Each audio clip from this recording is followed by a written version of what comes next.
Hi, everybody, and welcome. This class is called Lessons for Full Spectrum Humans. I'm actually having a lot of technological challenges today. My computer seems to be running slow, or it could be my internet connection. So please forgive me if I ever seem like I'm waiting for my lips to catch up with my mouth or other things like that, and had a bit of challenge even just getting started here today. So please forgive me. Actually, my lips are not matching up with the screen that I see, and I find it hugely distracting. It's very hard for me to move forward. But we're going to move forward anyway because I've already delayed the meeting enough and we frittered away enough energy and energetic resources on just trying to get the meeting going. It's a good example of how in a pristine system and much more intentionally, we would not be communicating technologically. And I'm going to do a lot that combines. Today, this class is lesson 12, the I Am God circuit and redefining death. And it's one of my favorite lessons to teach in this class. And I'm going to combine it a lot to ongoing discussions of what is happening on the planet, because you're going through planetary ascension right now. What is happening in your communities? What is happening with ascended, listen to how my voice cracked on that, ascended masters. They're like, don't, false ascended masters are like, don't let Aurora talk about this. Take away her vocal cords. Ahem, ahem. Let me just drink some water here. Wow, my place is totally frozen. This is terrible. And not only vocal cords, but the screen was totally frozen. I am very upset. Okay, keep going forward. I have a lot to say, guys. Gird your loins for incoming rants. Some of what we'll be ranting about today, class, involves the ascended master that we know as Jesus, and also his shadow, and the concept of what is shadow and what is Antichrist and what is Antichrist hardware and software, and how does that relate to what you are presently experiencing in your own struggles for mental, spiritual, and emotional freedom. So when I describe Antichrist hardware, and I think that using those religious terms also helps give me a little bit of freedom of self-expression in the worlds that way my videos are able to go out on public platforms to kind of use this type of way of talking about it. And also everything here is fictional, and we're really just talking about my book club. Good. Antichrist hardware is the nanotechnology and also the software, the artificial neurology that has been perpetrated upon this world for at least 10 years, 12 years, 13 years, going back even a little bit further, beginning with the emittance of visible white aerosols in the sky. That is part of how these particulates found their way into the human body, but of course, culminating in the events of 2019 when those particulates were inserted subcutaneously. And the nanotechnology, when it is in the excited force field of these 5G supposed telecommunication force fields, but which you recognize, of course, as being an aspect of Antichrist frequencies. What I'm talking about is Christ as a telepathic network that is natural and divine, and which follows certain harmonic patterns. The anti-harmonics of the 5G system, not just that bad. So, okay, fragmented brain. Those things are bad, not just because they are jagged or not conforming to these divine harmonics, like what I have printed on my dress and like what's on my paintings. It's not just that it's like an X-ray or something that might have a random or a jagged pattern that is flowing through your body and causing cellular distress, like in the wake of its movement through your cells to cause, a dishevelment of how your cellular structure should be acting, as opposed to like a beautiful waveform that flows through your body and makes you feel like even happier and even better and even more positive and vital. These 5G waveforms carry bad stories, bad narratives. Everything that I'm talking about today in this teaching is beyond the level of the abstraction. I'm having to go into the human, anthropomorphic, and community-based, like your interactive and your social dynamics, because that's where a lot of the, let's call it junkola is, at the level of Christ, at the level of the indigo, the brow chakra, at the center of your forehead, the center of your mind, that is a place that's not the mountain peak. It is actually below the culmination or the crescendo of the I am God experience. And it's a very, very perilous little perch where the mountain climber of the chakra system is ascending and going up there. And it also represents an age, and it's a very perilous age of this past 2000 years, where humanity as a group has been exploring this type of dichotomy, but the dichotomy is resolved when you get to the peak of the mountain, when you achieve unity. And for me, when I teach you about unity, I am always holding up this flying rainbow lasagna, and I'm always teaching you about the stuff that should exist and the large subset of stuff that should never exist, all of which are at unity. So this is really also a clarification. In my notes, I talk about what to do with those pesky occupiers of the interstices. And I talk about having a sun bath, sending them back to the galactic center or sending them to the sun. And I'm very, very clear. I know that my original whiteboards are from 13 years ago, and my notes are from at least 4 years ago. I'm very, very clear that what I encourage you to do is to send those non-ideal aspects and non-harmonic aspects of your own self or of thought structure to entropy, and that is de-energizing. So some of what I teach you about in the notes is the prescription for, or the behavior pattern for, when you do a sun bath. And I always direct my teachings here towards those of you who are like the stuff that should still be in existence after a sun bath, as opposed to the stuff that should wash away. And in your community now, it's becoming very, very painfully obvious in Earth, in your world. Like some people, things, objects, thought patterns, and stuff should exist. And then there's a lot of people, things, organisms, idea patterns, thought and behavior patterns that should not exist. And it might put you into an inner conflict on the anthropological level, because you're like, well, technically there is this thing called the social contract that is like, I'm not supposed to kill other people, even if they're inconvenient to me, right? But it is becoming very, very apparent through the deployment of this criminal level of technology that is the nanotechnology and the 5G and the way that it interacts with the human body form, that you must respond to that as if someone is attacking you with, any type of a conventional weapon, like anything that would be like whatever, a projectile or something that could stab you or something that could go into you. They are frequencies that are going into you, or something that is non-visible, but it is perceptible, and it does leave an impact. And part of the impact is, again, not just energetic. This is not just someone zapping you with some x-rays. It has a narrative impact on the behavior of your DNA. I'm going to put down my little clipboard so that I can do my little motions. Like when I do my motions with my hands, I'm really kind of mirroring the dance of what the DNA is. It's a beautiful, fluid, and complex pattern. And when the 5G is present, part of what it's doing is removing the fluidity or the freedom, the free nature of how your DNA can move. And then that also represents the installation of certain non-natural narratives. So your force field around you, and I always hold up my little sculpture against the back of the room. I didn't even give you all of my explanations of what's going on. I've rehomed the birds, but we're on curriculum and on the class, but the birds will be a big part of what I'm talking about today too. But no, I had to sanitize and clean up my whole entire house. And so my sculpture is back there. But what I'm talking about with the non-ideal aspects of self, that are the putis, the occupiers of the interstices. So you guys I'm really talking to the advanced class today. And also, I didn't say enough. We're going to talk about the birds and my experience with them, but also we're talking about the Christ family, Christ versus Antichrist, and also Earth versus Mars.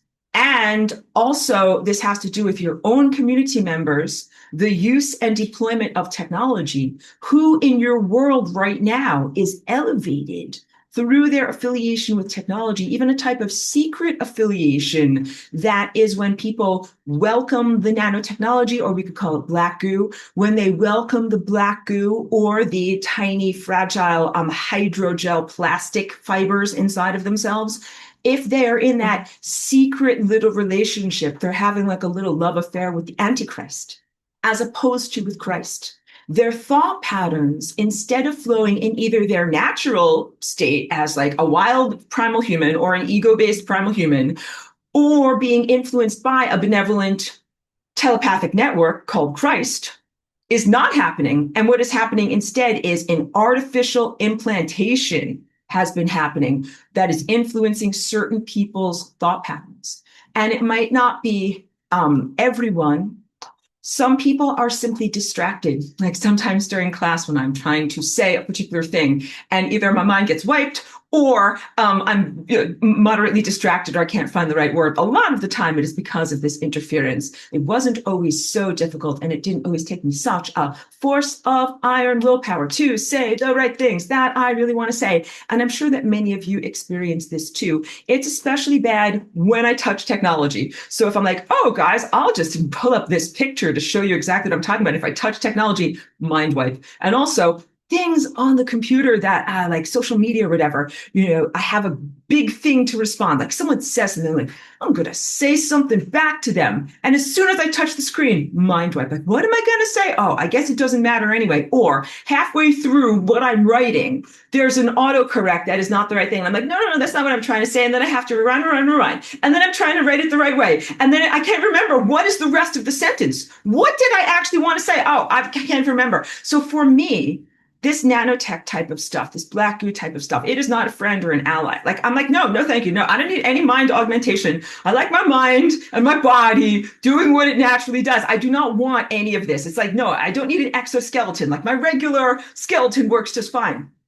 But some people are having a secret little love affair, secret little relationship with that stuff inside of themselves.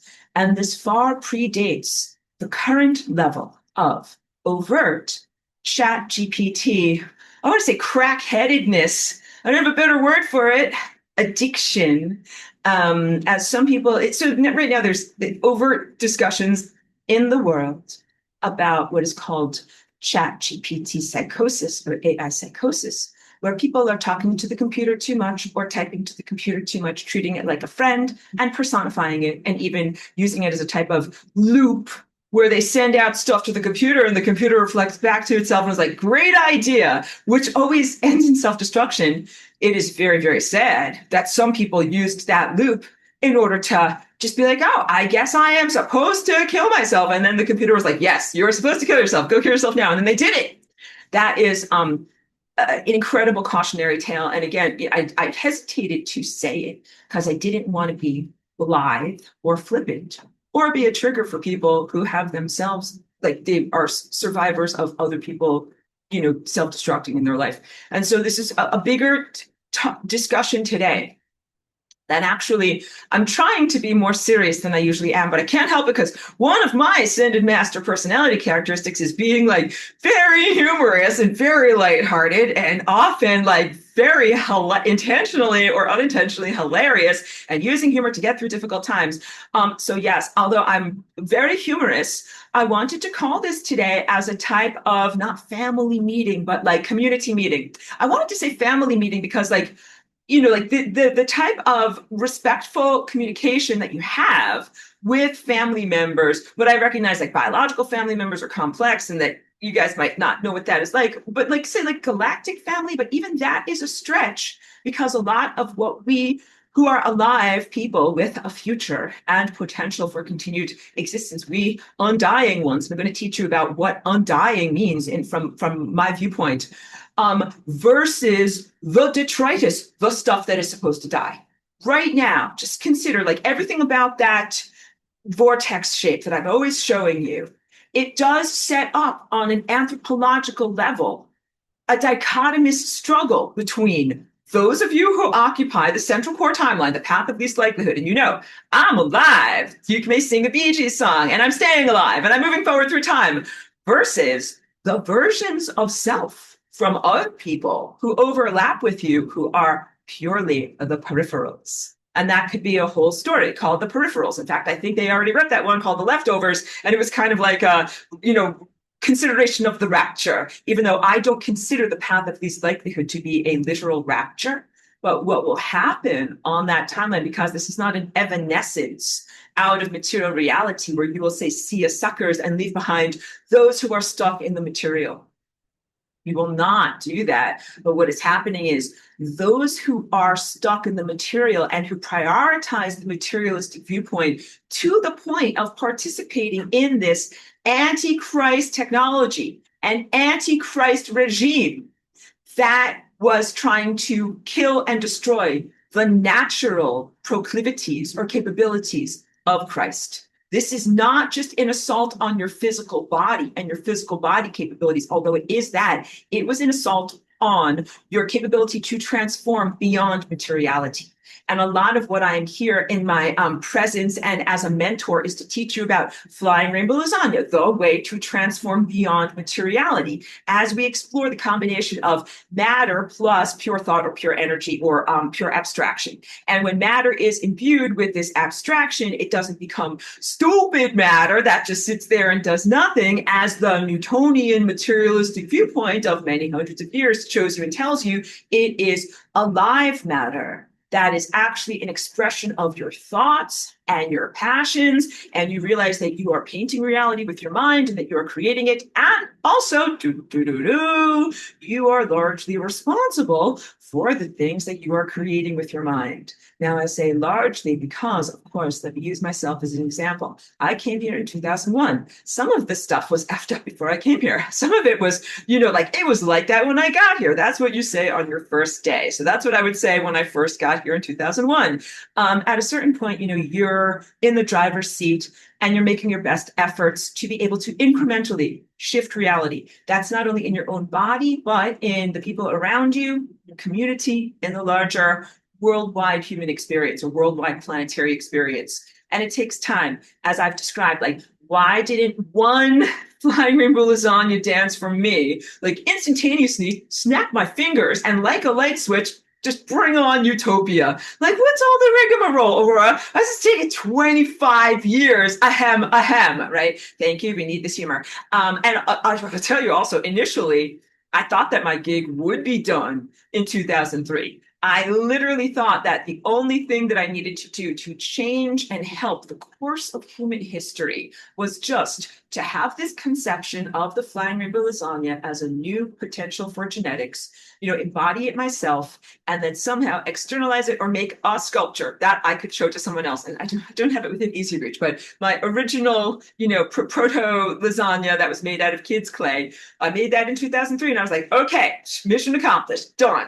And go outside and show it to people. And I would just stand there because I was not very articulate like now. So I would just be like, okay, stand there, showing people this thing. And they'd be like, okay, great. Like, it didn't change anything. It didn't fix anything. So I literally went home, back to the drawing board, literally, and went back to sketching and drawing things. And I was like, okay, I have to do something different because they are not getting it. And then, of course, it was many, many years of me realizing that in order for me to genuinely have an impact, that the intended impact also, not just a random impact or not just cherry picking impact, but to have a genuine, profound, and comprehensive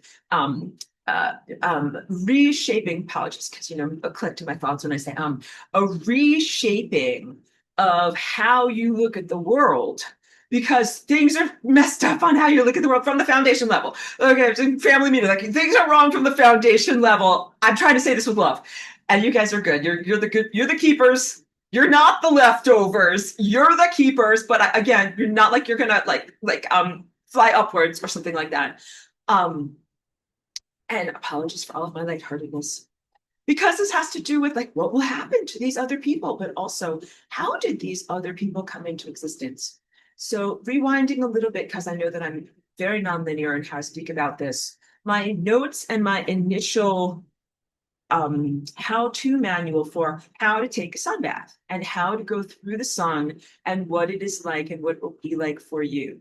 Because for you, it will be a washing away of your non-truthful tendencies that are the periphery. And also, please know that you are not required in the time vortex to explore the periphery. Your job is actually to come from the sun to come into embodiment, and then to return to the sun without hitting the membrane of death. That is the ultimate splashless dive through this world. All right. And that's the music that I'm working on right now. This is not just shameless self-promotion, but all the music that I make, it's very intentional, like describing what's going on in our spiritual experience or in our ephemeral experience. So the current album that I'm working on is called Center. And it's like the center of the rip curl wave, as I describe it, like I've never been surfing, please. The center of the water that goes like this. And when they are going through that tube or that tunnel. So we are right now in that moment. We're in the center of the waveform. We're in the center of the rip curl. But I didn't want to name the album Rip Curl, even though I think that's a really kick-ass name, because it has R.I.P. in it. And you have to watch out. Like, sometimes some things might be like shortened or whatever.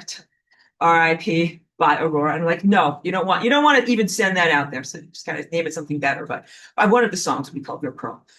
This is where we are in our journey. This is where we are. So in some of what I write about in my notes, I give the concept that you should explore the outer levels of the record. Like, an old-fashioned record, not a CD. So we have like streaming, but go back further in the time machine to CDs. No, go back further to records, like from the 1970s. And your life is like a record. And I describe it how, you're in a groove and you're going from this unformed, unfocused periphery and then inward towards who you really are. And then I'll use my shirt over here, like you kind of swirl inward and then you're like, boop, now I'm in alignment. And then you go right forward. You go right through the wormhole. Going through that wormhole, going into the sun, these are all synonymous activities. And you don't do it by blasting yourself as a rocket into the literal sun. You do this with your mind state, and you have to be shaped correctly in order to do it. You totally have to be an athlete. And when I say shaped, I don't even just mean like your skeleton or your muscles. I also mean like your mitochondria, the structure of the water in your body. And, drinking lots of water. It's a very hot day here too. But may we all have access to the best and be very, very selective about our wonderful water. I had a glass jug just like this, and it broke in what I call a psychic battle, because sometimes glass breaks. I have to clean up the whole big thing. I got a new one. No, luckily it was not expensive. And I'm sure you're laughing at yourself, like, well, Aurora, like you should not buy expensive pieces of glass that are in your environment if you know that glass tends to break around you. It's like, this is truthful. This is truthful life stuff. And also you have to make sure you clean it up if you have like dog's paws on the floor. Someone wants to know what's the situation with the birds. We will get into what's the situation with the birds. Don't worry, they didn't go in the crock pot, guys. They went to a farm. They went to a good place. Yeah. Okay, thank you for that brief lightheartedness and little break for me to drink some water. When you go through the solar portal, when you ascend, when you are going through that wormhole, that is the singularity at the center there. And also when you're in alignment on the timeline before that moment of actually going through the wormhole itself, what you do is identify with fully the most eternal aspects of yourself. And I would define you as undying. When we talk about something that is eternal or immortal, often people have the sense of like a Superman, like from the movies, and he stands there and he's like, I'm Superman. And everyone else is like, oh, you can't die. So great. We're going to take pot shots at you. And they all throw the kitchen sink at him. And he's like, like, I don't care. I cannot die. That is not what I'm talking about. And I think that is a really important distinction to make, because we are having a community or family meeting here about what the F has happened to the beautiful Benevolent Christ Network. So the beautiful Benevolent Christ Network, and again, I apologize, I know I'm not wearing my little cross. It's not any kind of political statement. It's because I went to the hot springs and the class like corroded off. And trying to fix that while I am like under these extreme levels of duress is so difficult. It is like the hardest thing in the world to do. So just waiting for a little bit more quiet and focus focus to be able to fix that up. And again, maybe it's symbolic somehow of whatever level of conversation or healing we are having around this, fracture that has happened, not just in me, but in our world at the level of the indigo. So this is about how could this technology be deployed here in this world? Where is cosmic law enforcement? Why was there not a concerted effort, even as this plot was forming in 2014, to prevent this from happening? And of course, I want you to know I am here and have always been here as a envoy of, representative of, family member of the Christ Consciousness Network, and a little bit of extra lasagna flair, and my own unique thing that I'm doing that is separate and independent from what the Christ Network has done. But what has happened with the deployment of Antichrist technology has been a direct assault on Christ. I didn't even give the energetic weather report. So please, so much forgiveness. Like, thank you, class, for allowing me. I'm usually much more focused in all the different things that I'm trying to share with you here, and like to be able to help your brain so that you can actually listen to what I'm trying to say. The energetic weather report is actually very, very good. You guys know from my comic book, because this is actually our book club. This book club, the founder who died last year, that was a very critical thing. It happened in June of 2025, and that was the death of the figure that we know as the Antichrist. The founder was the founder of a software system and neurological hardware system, the neural wetware, that we call OS Hell. And that has already been perpetrated upon the world. So please divorce yourself from many of these expectations that were put in the book of Revelation. That's about like 5 years of tribulation, and where are we in the tribulation map, and how bad is it? Kind of like you're running the marathon. You're like, how bad is it? And do we have to run over more broken glass, or are we done with that part? And I am here to tell you, like, you've already had the worst. You've already had the worst deployed against you. And the worst that was deployed against you in 2019 was like the initial when they do a war, and it's like, you don't just come out politely in the beginning of war, come out with all of your resources, everything you have prepared for. What they did in 2019 was like not holding back at all. They were really doing their worst. And that was the culmination of the founders' complete professional career and everything that he had done from, the time of the 1970s, when computers and home computers and microchips and that level of technology was just becoming available to humanity, to the acceleration point where it was able to be micronized enough to go into the human body. And the key point is that this has been done against consent.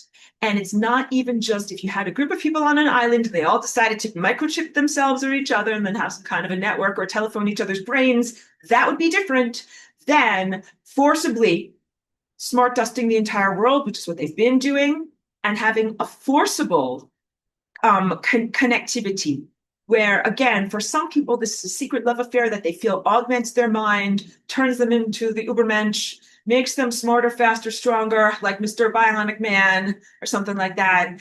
But it really doesn't. It really is hugely corrosive to the physical architecture of the body. It really is. It's cancerous. It's cancer causing. And also we have to talk about the cancerous time society that predates the deployment of this nanotechnology, which itself causes cancer. But the basics of the time distortion society are that there are some consciousnesses that are going through this refinery of consciousness, and they are intentionally aiming themselves at the membrane of death. And that is what the guys on Mars did. And in the energetic weather report, what is positive for us is that I see that we are not going to have a giga famine, going to starve from petroleum. The birds can go live on a farm somewhere, because the time separation between layers of reality of who we are in ancient concurrent Atlantis and who we are here now is incredibly thin. And as we accelerate more and more, like we are accelerating, and a lot of light is coming in, and that is super, super, super good and positive, each one of us is able to see more accurately who you were or are at that level of reality and how that is relating to your struggles here and now. And I am going to rant and talk using some personalities that are in the public forum. But when I said community meeting or family meeting, I wanted it to be done like in a loving, respectful way, not like I'm just here to attack people on the internet. That is not my intention at all. Not my intention to just say, I don't like so-and-so's face, or hey kid, I don't like your face, and whatever, like your mama. That's not what I'm trying to do. But I want to use examples. No one from this class, don't worry, guys. Breathe a sigh of relief. You're like, oh no, am I in the spotlight? No, you're not in the spotlight. No, about what type of foolishness is not the right word. What is the ego vulnerability of a person who is in Atlantis with these freshly dead, having invented death, and then becoming freshly dead, soon to be Puti's occupiers of the interstices, who have not yet come to our world, which is ancient concurrent Atlantis, which is Earth. They're flying. They're like the debris that is flying, but it hasn't reached there yet. And we're all watching this happen. But I'm actually in a different dimension, having already graduated from Earth. But now I'm coming back because this is very effed up SHIT. And you guys are all watching it happen. You're like, oh, what is happening here? Okay, so some of what I'm going to talk about now like might be challenging because it's about sexual dynamics, but some of it is about who we were in Atlantis and who these invader species, but species is not the right word, the characteristics of those who make themselves undigestible in the refinery. The refinery is supposed to digest out or refine away certain pathological characteristics that you do not want to go on. My notes are really good from this, and I wrote a lot of extra notes on top of my notes. But one of the things that I want to say, where is it? Is about what is the personality of God made of? Okay, so each one of us has an individual pathway to ascended mastery. My path is unique to me, and your path must be unique to you. And that's everything from your diet and your personal hygiene habits to how you speak and everything else. So please always be your truest self. I'm very at peace with who I am. I'm like super, buoyant and lighthearted and love bright colors and art and music. And I'm totally at peace with that. So I'm not a extremely serious, severe, like black and white type of experience. That is someone else, but that might be you. If that is you, then you be that, then you experience that. So please know that I am not standing in judgment. Like if I have a problem with someone who has a different way of eating than me, then it's not just because I'm like, oh, you should all eat like me. Sometimes I have a problem with if people are depriving themselves through dietary orthodoxy, that they're not going to eat certain things. And they're like, oh, I'm hungry. I need energy. Where can I get it from? Maybe I can get it from Aurora. Or maybe I can get it by flying rainbow lasagnaing somehow. I am not okay with that, because flying rainbow lasagna is not just some kind of an enablement tool to enable continued negative pathological characteristics that have been running through human DNA for a long time. And some of that is self-hatred of the body. Some of that is self-hatred of like how a person looks, but some of it is self-hatred of like, oh, I have to eat some chicken. This is so terrible. I'm such a bad person. It's like, no, you're not such a bad person. You're a good person. You have to eat some effing protein to stay alive. Okay, so just because you guys are all wondering, and I know that this is also like super fragmenting everyone, but let me tell you what happened with the birds. The birds were wonderful. And of course, I got them at the beginning of World War III because I thought food insecurity, like I want to make sure that I have maybe some eggs to eat or to eat the quail if needed. I'm totally fair on that. I would have done that. And I also had recently watched that TV show called Pluribus. I think it affected me a lot because there's like a invader hive mind and there's only 12 people alive in that fictional show on TV. And one of them is stuck in his storage unit and he only has dog food to eat. And I remember thinking like, if he just had some quail, he could have some fresh quail eggs or whatever. Okay, so I learned that this was very impractical for a lot of different reasons. You're laughing at me, but I really had to learn.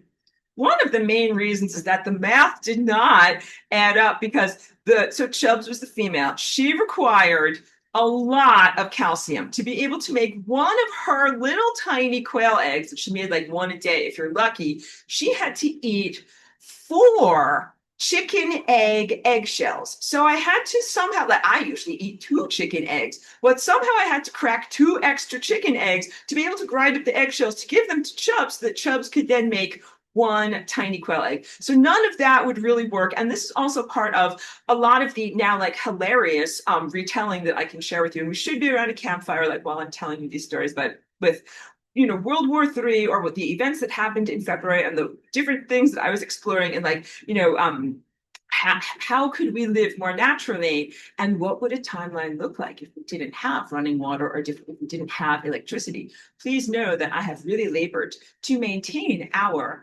resources like running water and electricity, not because I want us to be lazy, lame ass losers who don't want to ascend or like, are afraid to live naturally or anything like that. No, I really want us to go through a gentle rewilding process. And I saw that sudden cessation of electric lights or running water would cause a lot of death simply through hygiene issues. And also, I know a couple of people and my dog too who are like very vulnerable to heat. And I live in a very hot part of the world, like heat. If you don't have your air conditioner, some people could die just because it is so very warm. And kind of collecting my thoughts here. I was storing water in like clay jugs and different things because I'm like, well, what did they do? Whatever, thousands of years ago. And these all had a lot of problems with growing mold and fungus and pathogens. And a lot of so what I learned is that hygiene is a huge part of civilization. It is a huge part of human health. And it is a very positive thing. And that maintaining that level of structure while we're having our spiritual ascendancy is really positive. Because if we didn't have that, also, please know, like if even with what I had going on with the birds and with them, like they should not live in an apartment. They should be at least outside on a balcony, but they have a lot of bacteria. And that is what I didn't know. And so, of course, I'm hugely regretful because I think that bacteria was a lot for my dog. And she is sensitive because she's got a heart condition and she's a little senior pup. So the bacteria didn't affect me that much, but I think that it really affected her. And that's why she had such a low appetite and other things like that. So basically, the answer was I had to get rid of these birds. I had to really deep clean my house. I had to wash all of the bedding. And I had to give my dog a lot of colloidal silver. And of course, I took some of it too, and I sprayed a lot of it in the air. 7 jugs of vinegar and a bottle of colloidal silver. Like, if you don't have society, if you don't have whatever stores selling items or whatever, it would be very difficult for you to do the levels of hygiene that you need to be able to keep yourself and your loved ones and your animals clean. And so this is really the energetic weather report. Like, we are in Atlantis right now, and we are also here right now. And I am helping on all of these levels, and I'm very self-aware. Part of what I say in my notes and what is truthful is that ascended masters have continuity of consciousness. And this is truthful. Like when you're on the central core timeline, it's kind of like you have a line of sight view, but don't too literal like a laser, but it is kind of like a laser. And you are totally focused in on divine mind. And you're like, oh yeah, I remember who I am. I know who I am. I know what I've been through. I know what I'm doing. And yes, if you have explored the periphery, you also do have a somewhat conscious recognition of that. And when I say somewhat conscious, what you can do is for me, I would just share my own personal experience. What it feels like to me is that I didn't go on those timelines, but I could see like, oh, that was that bad timeline where that happened. I'm glad I didn't have that happen. I had lots of different things that happened over the past couple of weeks, and some of them even weren't only in my own life. Like I could see the parallel influences in other neighbors and the struggles they were having. Like one neighbor downstairs in this building, and luckily it didn't affect me, but had like a bad case of roaches and they had to spray different areas of the building, all these different things. So I put a mattress cover around my mattress because I'm like, I don't know, like are bugs going to come into my house? But they did not come into my house. Well, humanity and me were exploring concepts of how do we do hygiene and how do we keep out invasive and corrosive and harmful creatures and things that are deadly if they are in profusion. All right. My goodness, I have so much to talk about. The ones who aim themselves at the membrane of death, we would define them literally as cancerous pathogens. And I'm going to name a public figure who's a cancerous pathogen in your world. And this is not just an ad hominem attack. It's the Dalai Lama. he is actually not a good person. And what he is as a consciousness is the end result of many times a conscious awareness that did not actually do this journey in reconnection back to the source and of self-remembrance and of wiping away all that is pathogenic and parallel and not the true core of what you are. I would define him as a false ascended master, and this relates directly to the false ascended masters that I call out in my notes. If you are truly connected to the source of all and God and divinity, and you know that you're God, you do not require contributions in the form of worship or adoration or adulation or even sexual ecstasies or passions from the people around you. You do not need that. You are like the ultimate rich person. You don't need other people to give you $5. And the whole thing with the way that the Dalai Lama and other figures like him, see him as a template in this family discussion here, they're at the top of a hierarchy pyramid, and there's energy harvesting from the people down below. And it's this person, they're like, we love him because he's the best. He's our rock star. He's so nice and so ascended and so spiritual and so good. But the truth is, the Dalai Lama feels very good internally and very good about himself because he is given like artificial upliftment. And the artificial upliftment is some of it is social. Like, okay, when you're a musician, like people clap for you. I admit it, like I want people to clap for me. It's an uplift. Come on. I remember just brief memory lane. I remember the one time that I went to karaoke with my friends. It was like very early in my time here as Aurora. And someone sang that song Under Pressure from Queen and David Bowie. And he did a great song, great job. And everybody in the bar clapped and cheered. He didn't stage dive, but he kind of like jumped off of the stage and somebody handed him a beer. Like, I was like, I want that. Like, that is positive. I want you to know that that is positive. It's not competition. What I did was I went home and I learned that song because I had never heard that song before. And I practiced and I learned the words and tried to see if I could do it. And then at a different time on a different karaoke on another night or whatever in front of other people, I'm like, I'm going to sing that song. And then I did. And people clapped for me and it felt good. Like, we should have that. You should work hard, earn what you can in your society and get respect. That is definitely positive stuff. But negative energy harvesting is this type of stuff of like idol worship. You guys got it. Idol worship. And putting someone in a different category and looking at them as if different rules apply. And a lot of what I talk about in my notes here with the Pooties, like this really relates to the caste system in your world of who is in a cage, who is being farmed, and who is the farmer. And you know me, I had these quail in a cage. I should finish the quail stories that you guys aren't like hanging on rough edges here. But the quail was too much bacteria. Okay. So initially what I did was move them into my bathroom. And then I contacted, community members, and the quail went to live in somebody's beautiful backyard and someone who already knows about the challenges of the dynamics. So now this is actually going to be its whole own artistic expression. So get ready for it. It's still forming in my mind, and I hardly ever tell people, like when I haven't done a project yet, that I'm going to do it, but it's pretty powerful stuff. So I'm working on a project right now called Mr. Flowers. That is based on the little bird that I had. There's Mrs. Chubbs. Originally, Mrs. Chubbs was named Fatty, Big Fatty, but Mr. Flowers called her Chubbs and made that little noise like Chubbs, Chubbs. And I had a whole relationship, and I learned a lot by observing their relationship. And their relationship and their sexual dynamics very much relate to, I don't want to say mirror, but have a type of asymmetry with what you humans experience. And I've talked about, from Don Juan to Castaneda, the concept of human eros. You're in a chicken coop being farmed for lower level emotions. The emotions of the ascended master are not the emotions of, well, I would say there's certain levels of anger that ascended masters feel, but not like random anger, not pathogenic anger, not anger aimed at the wrong person, and not just anger of the disempowered, like the flustered anger of like someone who gets whatever, a stale piece of bread or like a bad tomato. It's like, I'm just angry at the world. Like that's not in the feeling state of ascended masters. So the things that humans are farmed for, are the emotional state of the enslaved. It is the disempowerment state, the feelings of depression, like I can't get shit done. No, sorry, kids. Oh, hope kids aren't listening. I can't do stuff. Or anxiety. I hope bad stuff doesn't happen, or resource insecurity. What if I don't have enough stuff?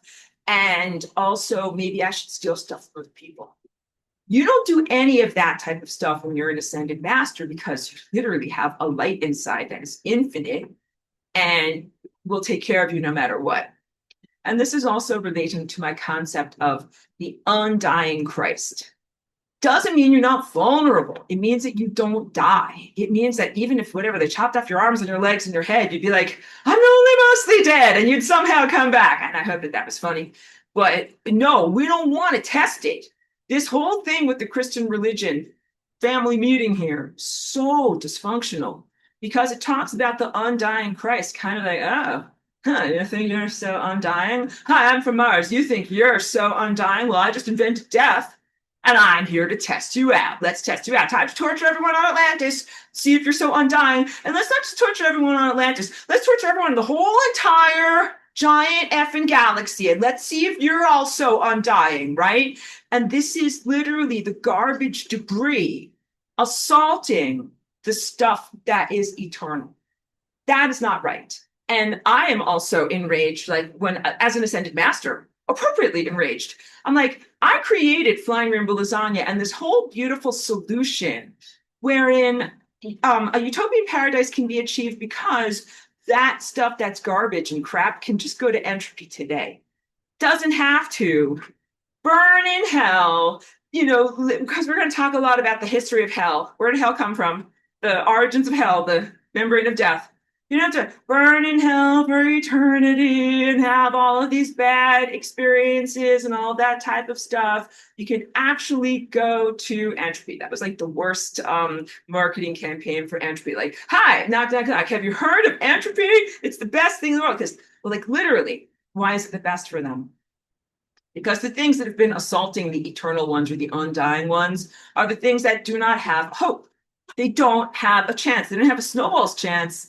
They are never getting back to the light. And I know in my notes, what I say is when you encounter that stuff, you should send it back to the light. But that is not what I intended.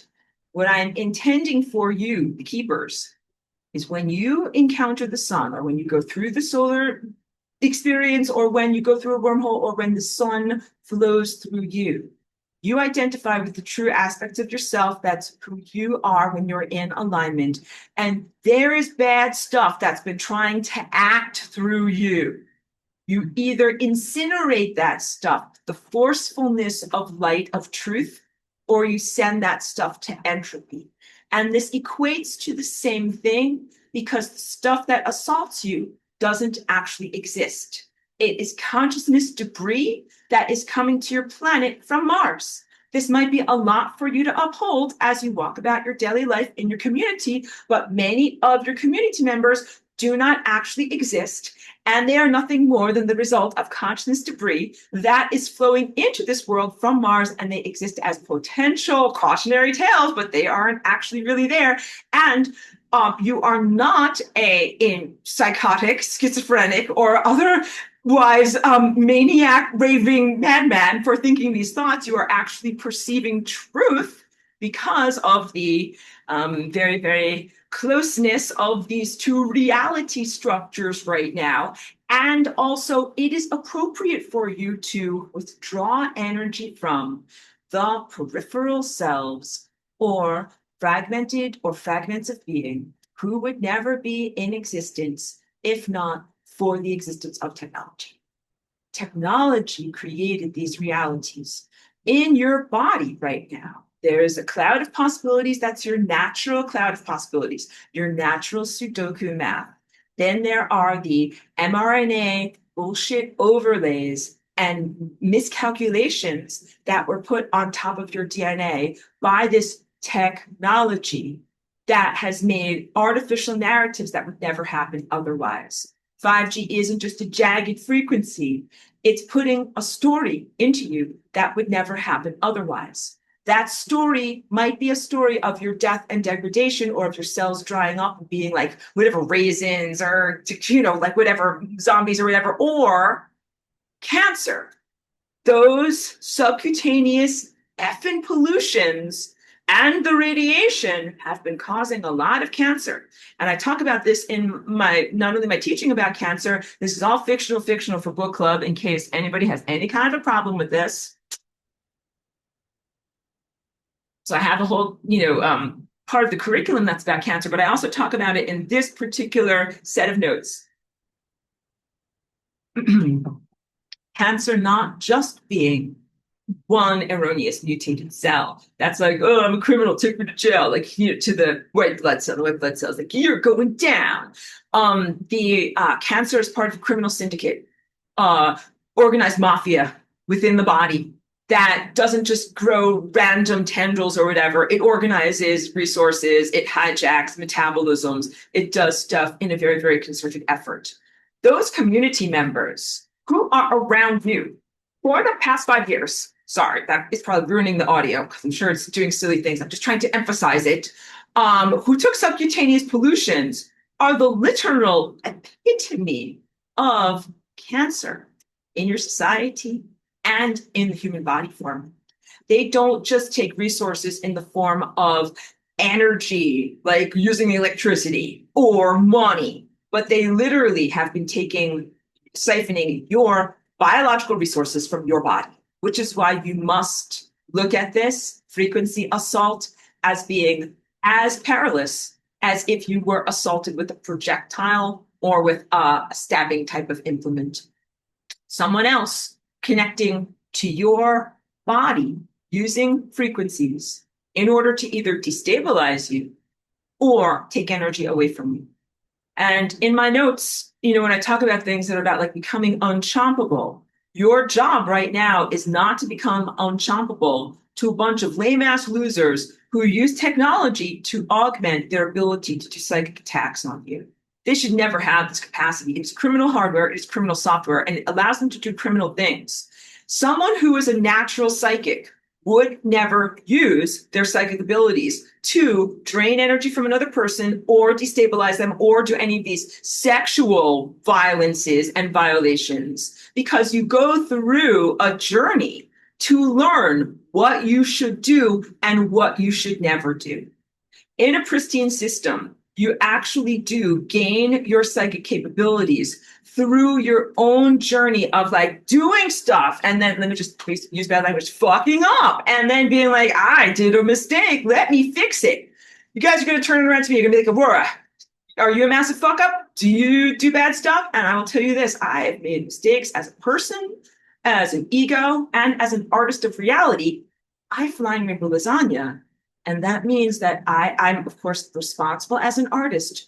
When I perceive that something is wrong or incorrect, I fix it. Here's my eraser. I'm like, oh, that part's not right. We erase that part, fix that part. We send that to entropy. In fact, every single dance that I do includes this corrective activity. In fact, my whole reason for being here is to be this corrective force field moving and, radiating outward, retroactively backwards through time, laterally across potential side timelines, which actually you don't even really have any potential sidelines anymore. Like, I want to tell you, like, this is it, kid, which is why, like, we got to have, community meeting here and figure out what's going to happen with everyone, and also forward into the future.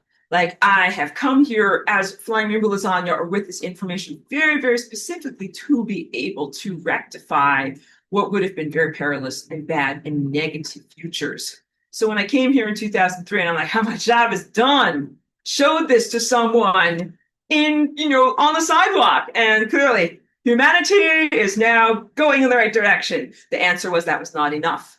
And then I still had to do learning to be articulate and having good social skills, articulation and being able to talk to people and have them be receptive is a social skill. And I had to learn that. And, I'm humorous no matter where I am, but also like, I really had to learn how to calibrate my humor. What is funny in a place How do you connect to people? How do you use humor in the right way? And my humor is also never physical comedy. Like I never really found some parts of The Simpsons or some of that to be funny because it's like someone fell down the stairs. I'm always like, I think that's terrible. Like, no, I think they could have been injured and I don't like that reality. So that represents two very different aspects of consciousness. If you're watching something, what do you think is entertaining? Do you think it is entertaining to watch someone get hurt and experience negative reality, falling down the stairs? Is this fun? Is this funny? Or are you horrified by that? And do you think that something is funny instead when it is humorous, lighthearted, or perhaps nonsensical? Those are the things that I think are funny. And cognitive dissonance, the things that don't match, not when people are getting hurt. So now we have to talk about the difference between Antichrist living in your mind.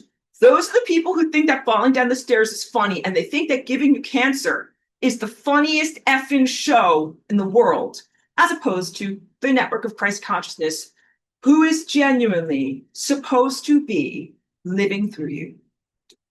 Living through someone is supposed to be a beautiful, consensual partnership and natural. And I hesitate to even bring it up because me telling you about that can make you open the door to some of the worst monsters who are beasts, like from Beauty and the Beast, to be like, hi, I'm this gross, disgusting thing, like Beetlejuice or whatever. Like, give me some loving, like gross, disgusting maggot man, and be like, hi, like I'm here to love you and to inhabit you. Can I please do that? You have to be like, no. And so what I've been telling, I'm sorry, she's over there. She's having a little something to drink, and that's why. Hold on a second. Let me pause for one moment so I can give Cheeky some food. Cheeky's very fragile. She can't be.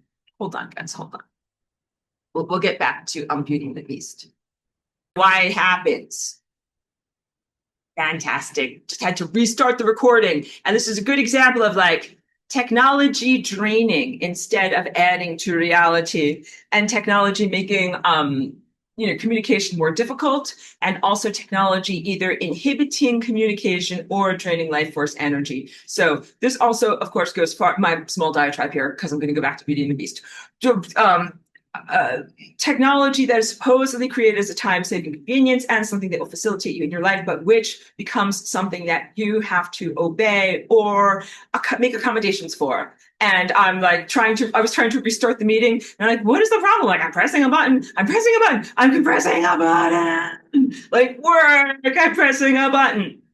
But you have to comprehend that the ones who have perpetrated technology in your world right now, and they've created this intentionally irritating and non-functional, friction-filled experience with technology. Have done that intentionally. People in this class are nodding thoughtfully and saying, yes, Aurora, I know that that's truthful. And also, I can tell you, I've experienced a lot of different types of experiences across the galaxy as Aurora, and I have experienced and encountered technology that functions much, much better than this stuff. So please know it is not innate to technology itself, but also please know, like right now, so you're experiencing in this level of reality, some of the worst, most non-functional, most dysfunctional technology is possible to experience. I can't ascribe goodness or badness to that. I could say philosophically, maybe that is good, because maybe you're like, oh yeah, like I ate at the technology banquet, it gave me a stomach ache, I didn't like it, I will never go back. Like, good, okay, good. But there are just, maybe it's educational to know, like there are other times and places where technology was not a corrosive and profoundly evil and anti-life force, but it has been deployed that here, and that is because of the psychopathology behind the technology. The psychopathology is Antichrist, and a lot of it is rooted in inadequacy, the sense of not being enough, and also the sense of not being able to compete in a positive, pristine system. And I hesitate to say the word compete because some aspects of competition have been wildly hijacked and are incredibly corrosive in your world. Competition of people comparing their bank accounts, competition of people comparing their views, like how you look, their images, and other aspects of their ego and their persona. So a healthy competition is exactly what I told you about when I went to karaoke. I was a total newcomer. I didn't know anything. I'm like, hi, I'm new here. And they're like, that guy got attention by doing something positive. Then I'm like, I want to be like him, but I didn't say I want to be better than him or be in a battle of the bands or whatever, smack him down and be like, you're nothing. I'm more than you. What I really was inspired by his greatness. And I was not yet great. And what did I have to do to be great? To learn a lot and practice a lot. And then I got better. Now I love singing that song. All right. So it's not necessarily competition, but let us say it is the drive to be greater. That's a positive characteristic. When I talk here in my notes about, hold it up so we can say this.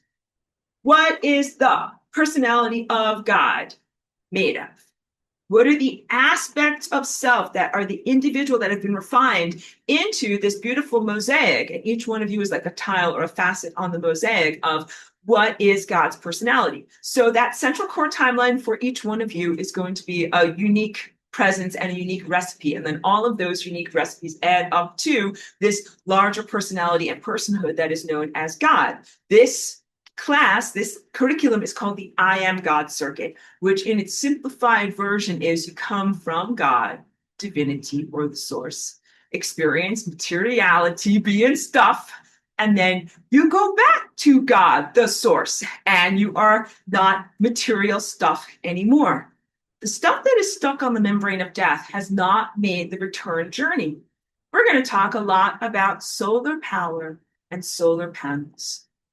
Very, very wise person who's in this class was writing in like a chat where I'm talking with some members of my groups about the peril of solar power. You think, well, of course, it takes some energy to be able to create these solar panels. But the concept of creating a solar panel that catches either a waveform or a photon and turns it into electricity, well, that sounds ideal, right? There's none of this puff combustion, no ashes to shovel out of a giant furnace, no, what would we call it, plumes of smoke coming off into the air. That's some clean energy.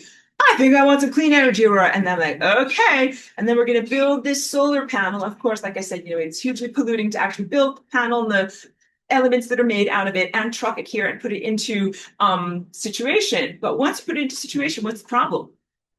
You have a waveform of energy that comes from the sun that is actually a photonic feeler that the sun sends out to like touch on reality. It's like, what's out there? I'm going to touch on stuff.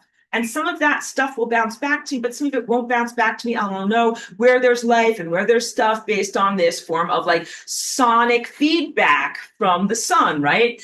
When the solar energy goes to the solar panel, it then gets hijacked and it goes on a journey that it would not experience naturally. If it experienced its journey naturally, imagine where it would go under the solar panel. It might reflect off of rocks or twigs on the surface of Earth. It might go into some groundhog's hole or a scorpion's hole or something like that. It would warm the earth. It would have an impact.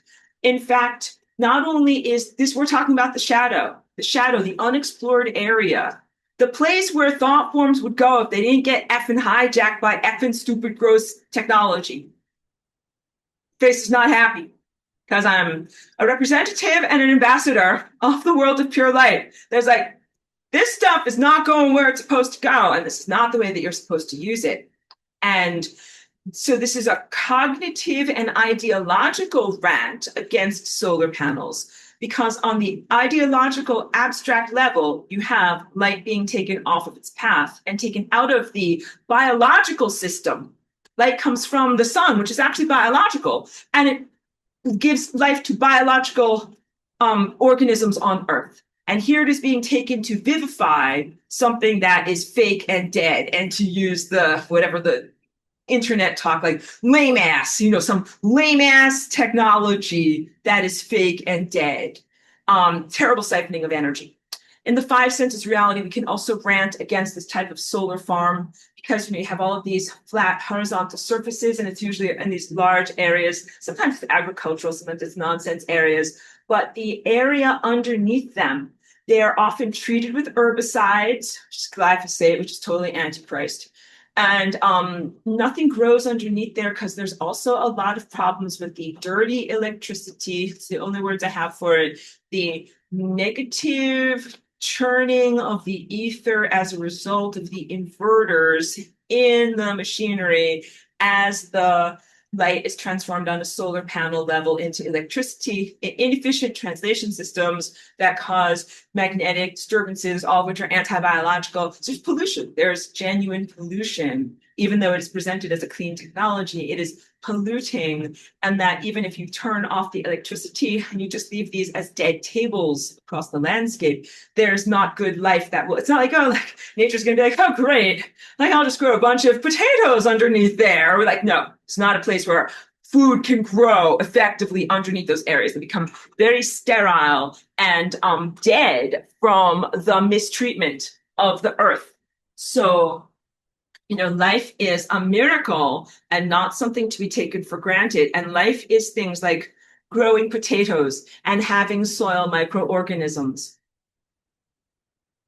Family meeting. It is so out of gratitude for some technologically addicted members of the human species to be like, well, I don't care about the soil microbes and I don't care about growing potatoes and I want to do this with the surface of the earth and I'm going to do it.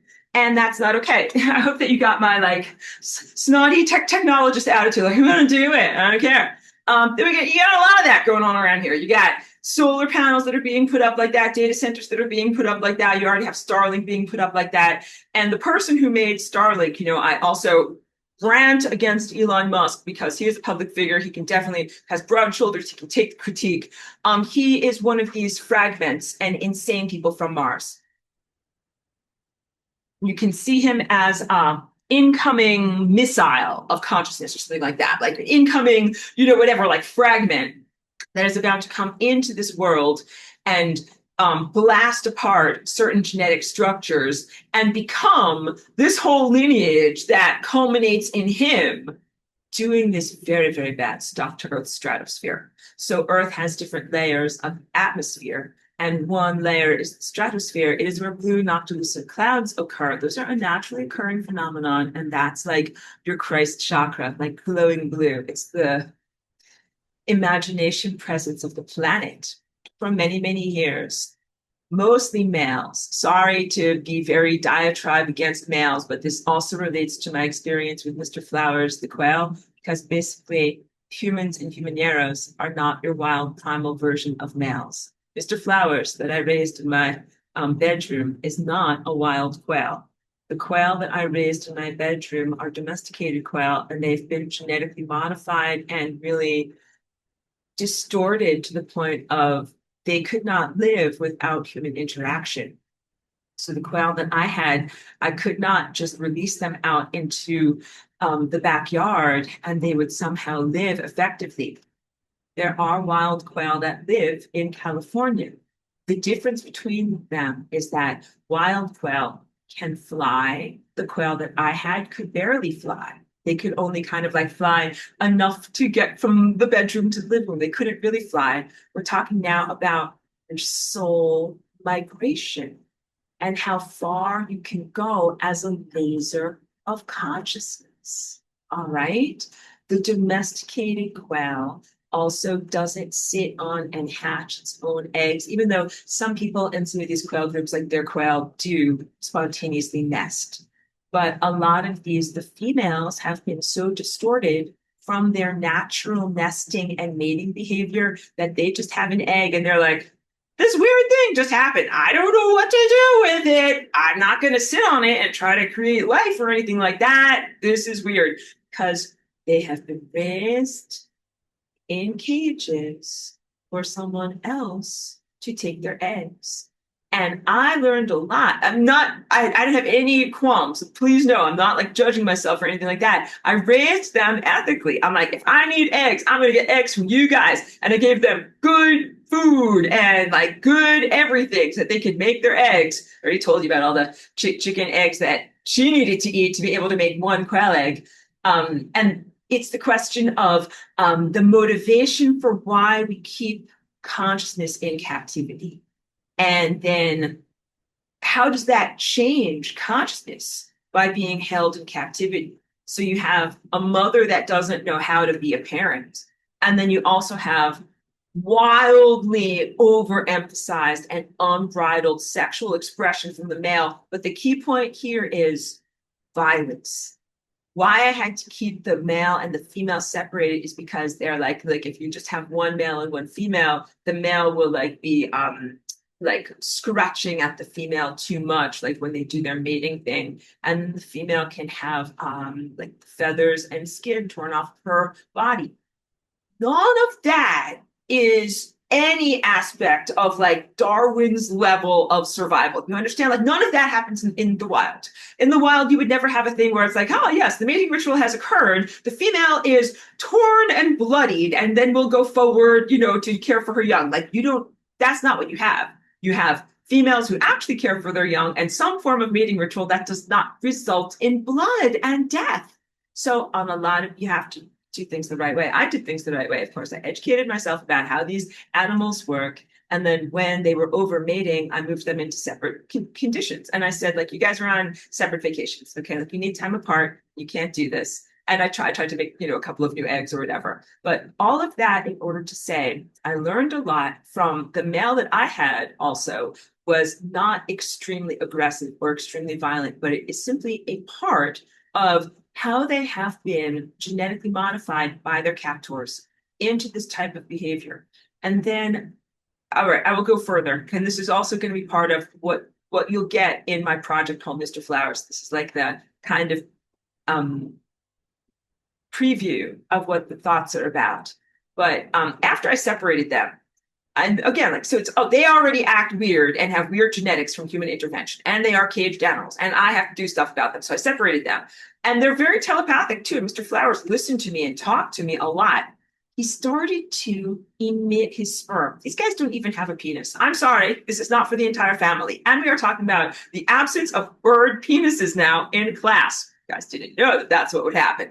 But they don't even have any kind of penis or anything like that. So all that they really do when they mate is kind of like place their sperm onto the female, and she kind of like, brings it in and makes an egg with it. All right. So we'll just say it delicately like that. What Mr. Flower started to do was just put his sperm around his cage. And I read online that that is what they do. Like when there's not a female present, they will just put their sperm around.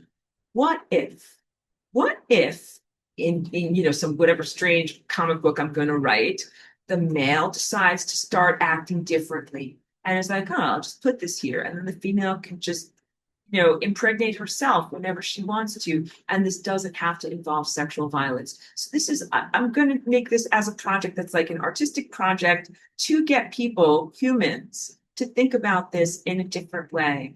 The traditional way of doing farming is simply to say you have one rooster and like between 6 and 12 females, and then you will just spread the sexual violence around so that way they're all like not getting too much violence. They have time for their injuries to heal in between violencing. Like that does not actually solve the problem of violence. That just dilutes the intensity of the violence amidst many experiencers of violence. And so yeah, thank you, to the people who are in this class.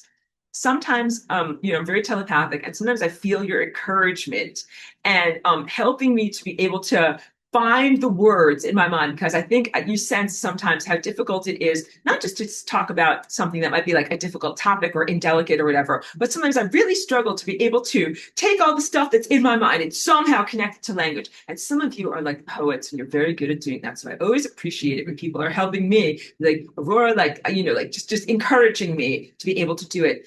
That is the essence of what we do for each other as consciousness when we are on this marathon. The characteristics that we are refining for in this refinery are characteristics that help you to keep going forward. We are undying.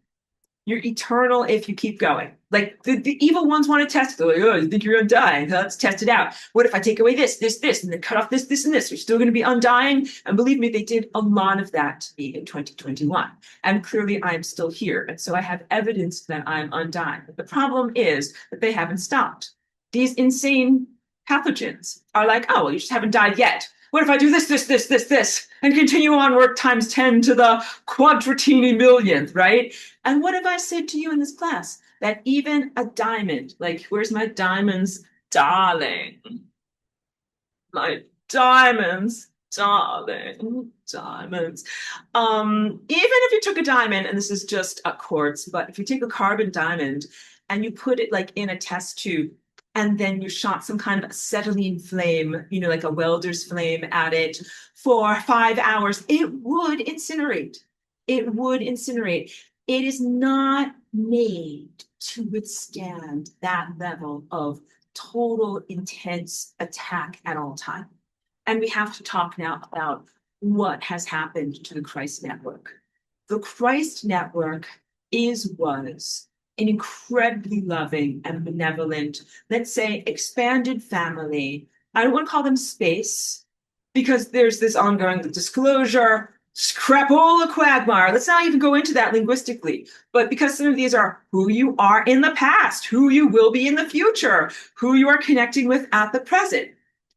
True galactic Christ, not the fake astral imposter that acts as the lint collector for the leftovers of those who have ever given up having a snowball's chance of ascending. But the true Christ is supposed to be not inhabiting you as a form of demonic possession, but experiencing and living through you.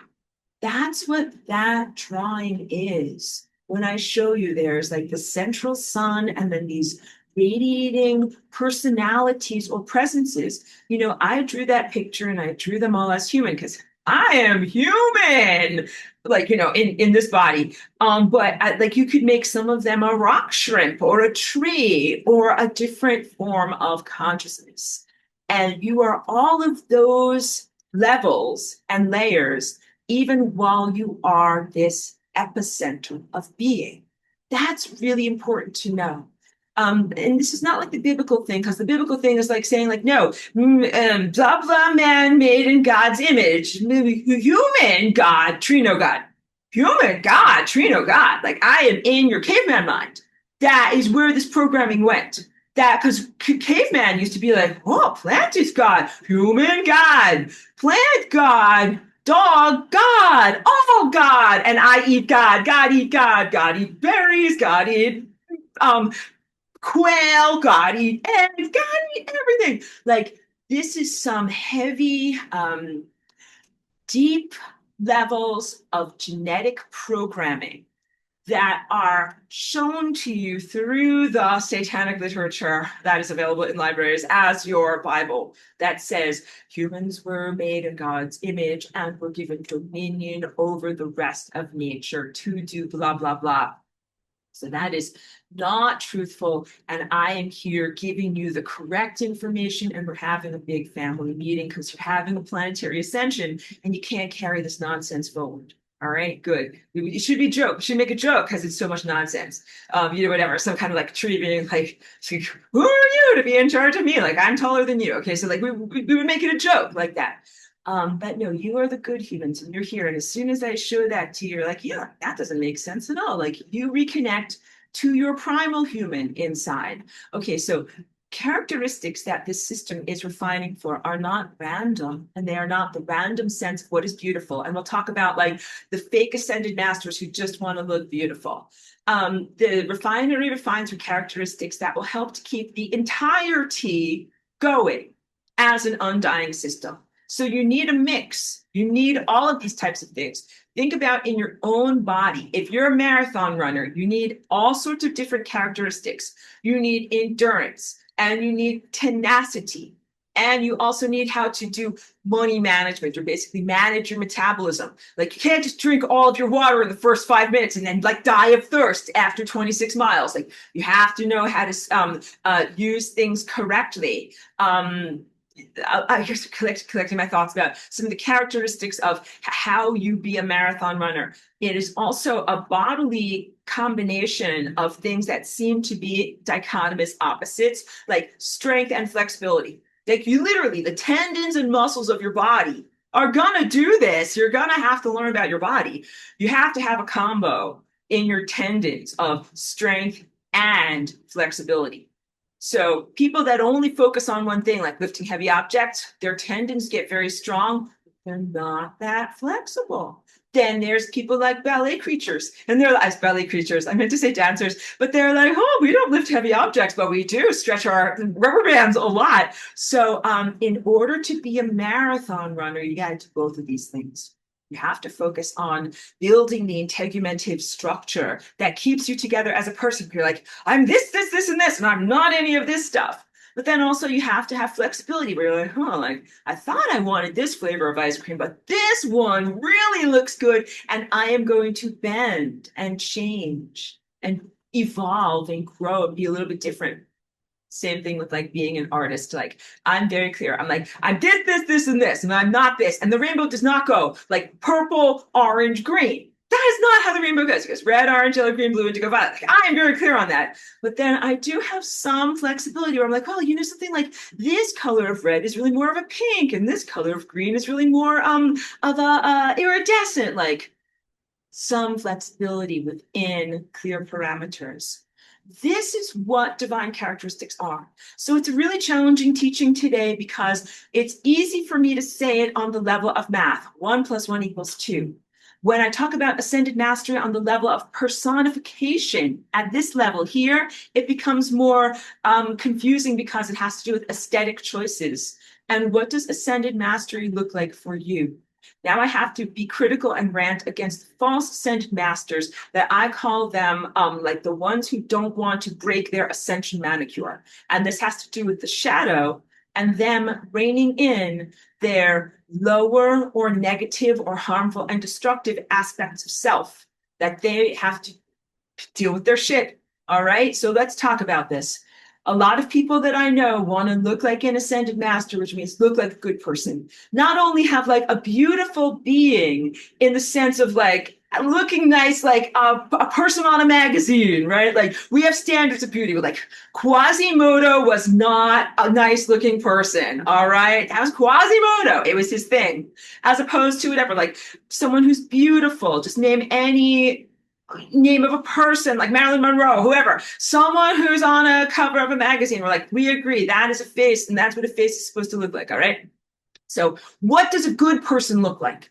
The definition of what a good person looks like, oh, you never hurt anyone else, and you always are nice and smiley and hug people and friends. Like, what does it look like to be a good person? Or does what does it look like to be a good person mean someone who will call you on your shit, someone who will set boundaries and say this is unacceptable to do? When I say some of these are false ascended masters who have not actually gotten to the path of least likelihood and connected to their divinity, but who instead have hijacked the adoration, usually as a guru, of other people that kind of uplifts them and gives them an upward draft, got to drink some water, and can even help to sustain them in a type of afterlife existence. This is what you got to understand. They might not have their biological cellular existence anymore, but their cognitive awareness might still be contained or uplifted as an echo based upon the adoration of the people who are alive now. So sometimes this is the worship of ancestors, but sometimes this is the worship of a lineage, like a guru or a teacher who was here before. I have to talk about Jesus. Jesus is an incredible man. So also Christ Network. These are the most incredible people, good people. And I don't mean good people like who were too afraid to break their ascension manicure to do something in the world. Genuinely good people.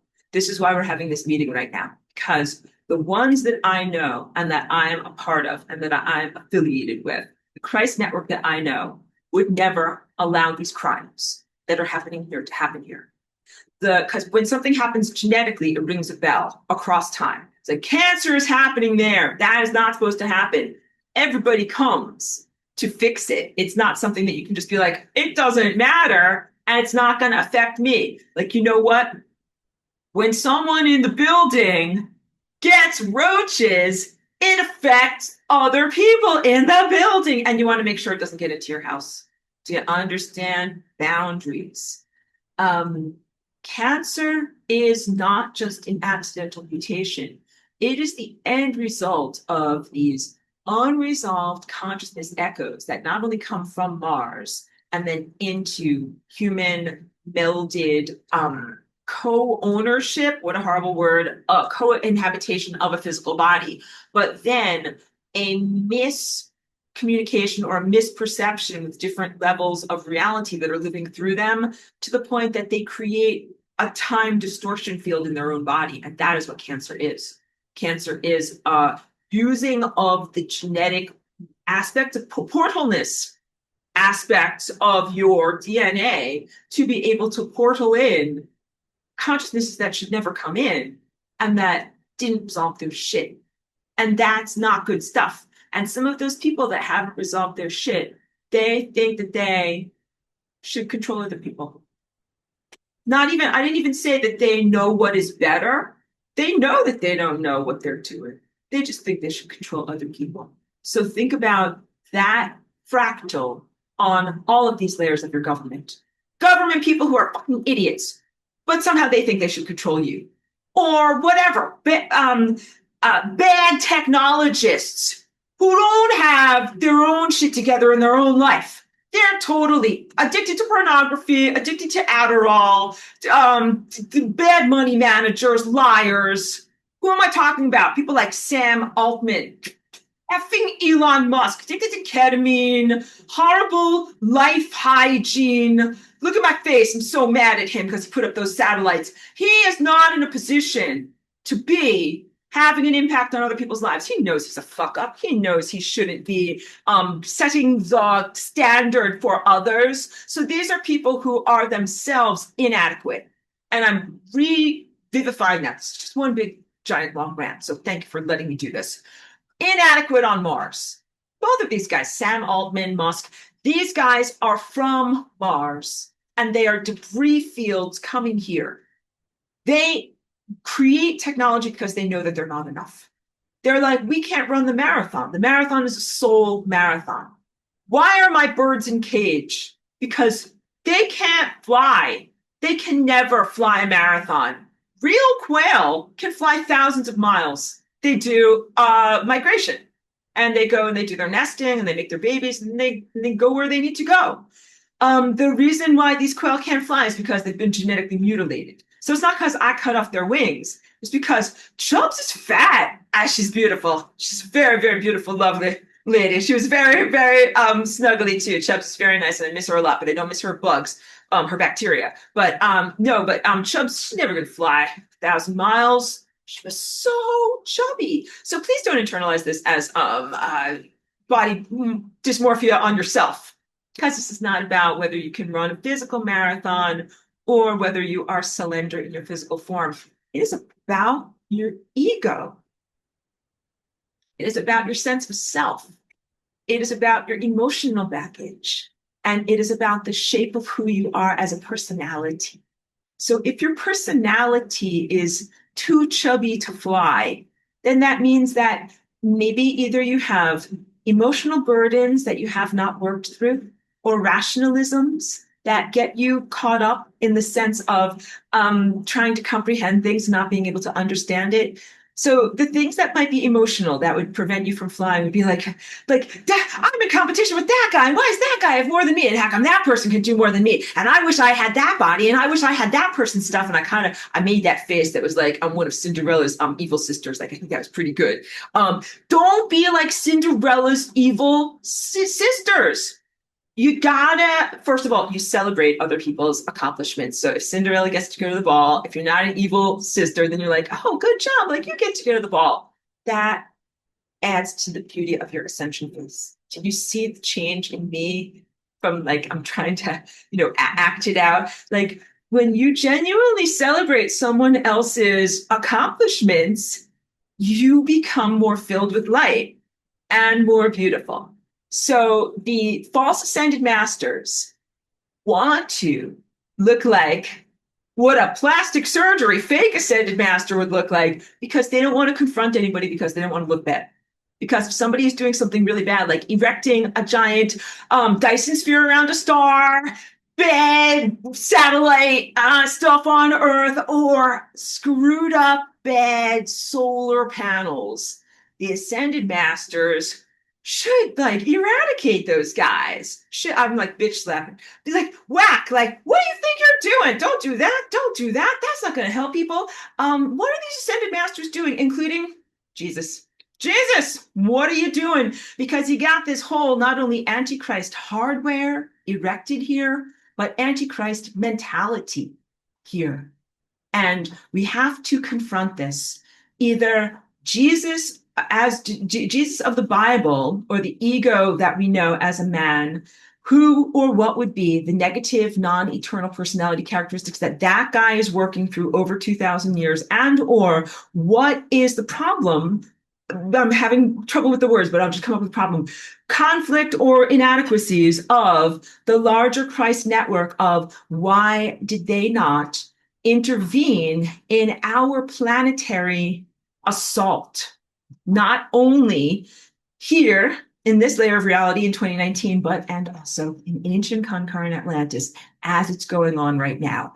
That is part of the trauma for those of us who are survivors of that time, being frozen in shock, where you're like, hey, that looks like Mars, and everybody on Mars just invented death. And there are all these disembodied gross Quasimodos that are now flying to this planet. And I'm sure the Christ Network is going to do something. They're going to protect us. And they didn't. This is a big, bad problem that then creates this reality structure level that we're in here, and then also a fractal experience. I shared openly as my own experience of disappointment. When I came into this world in 2001 as Flying Rainbow Lasagna, I came through a battle. Like the previous occupant of this body was being killed and genetically mutilated and eradicated as part of that battle. I was not in a human body. I was part of the larger galactic Christ network that was embattled. So things were in conflict there at that time. And then I, Flying Rainbow Lasagna, invented this new thing that like, oh, this can fix everything. This can resolve the tensions that we're having at, or conflict that we're having at that level. This can also resolve things here. And it resolves it through this type of, time loop of like sending out experiences, receiving feedback, changing things, and then modifying it. And that's what the dance is. Every time I do it, it is an incremental modification, which is why it wasn't possible for this to be a instantaneous light switch. And I don't think instantaneous light switch would have been necessary, good, and positive. A sense of the Christ network that I know can never fail. It's not part of the personality characteristics. The God personality characteristics, part of what makes this an eternal presence is like uncompromising, like not gonna fail. Like, look, if I tell you that I'll be there at 2:35 on Wednesday night, I will be there. That's it. It's gonna happen. And you make it happen. That's so much of what I have exemplified in the past 5 or 6 years, because I have made sure that we do certain things as part of our personal and planetary ascension that were non-negotiable, including making it to this moment right now. And larger energetic weather report. Like we are making it to this moment where we will have this inner reconnection, have this I am God moment. I have to talk more about the actual curriculum, but what it is as a cognitive moment and as a connecting in the synapse of the larger mind of God. So it's positive, like we still have running water, we still have electricity. These things are not going to enslave you to AI, and then make it possible for you to have good physical, cellular, and biological hygiene so that you can do the thing that you need to do, which is jump the synaptic gap with your life in the mind of God. Think the thought, I am God.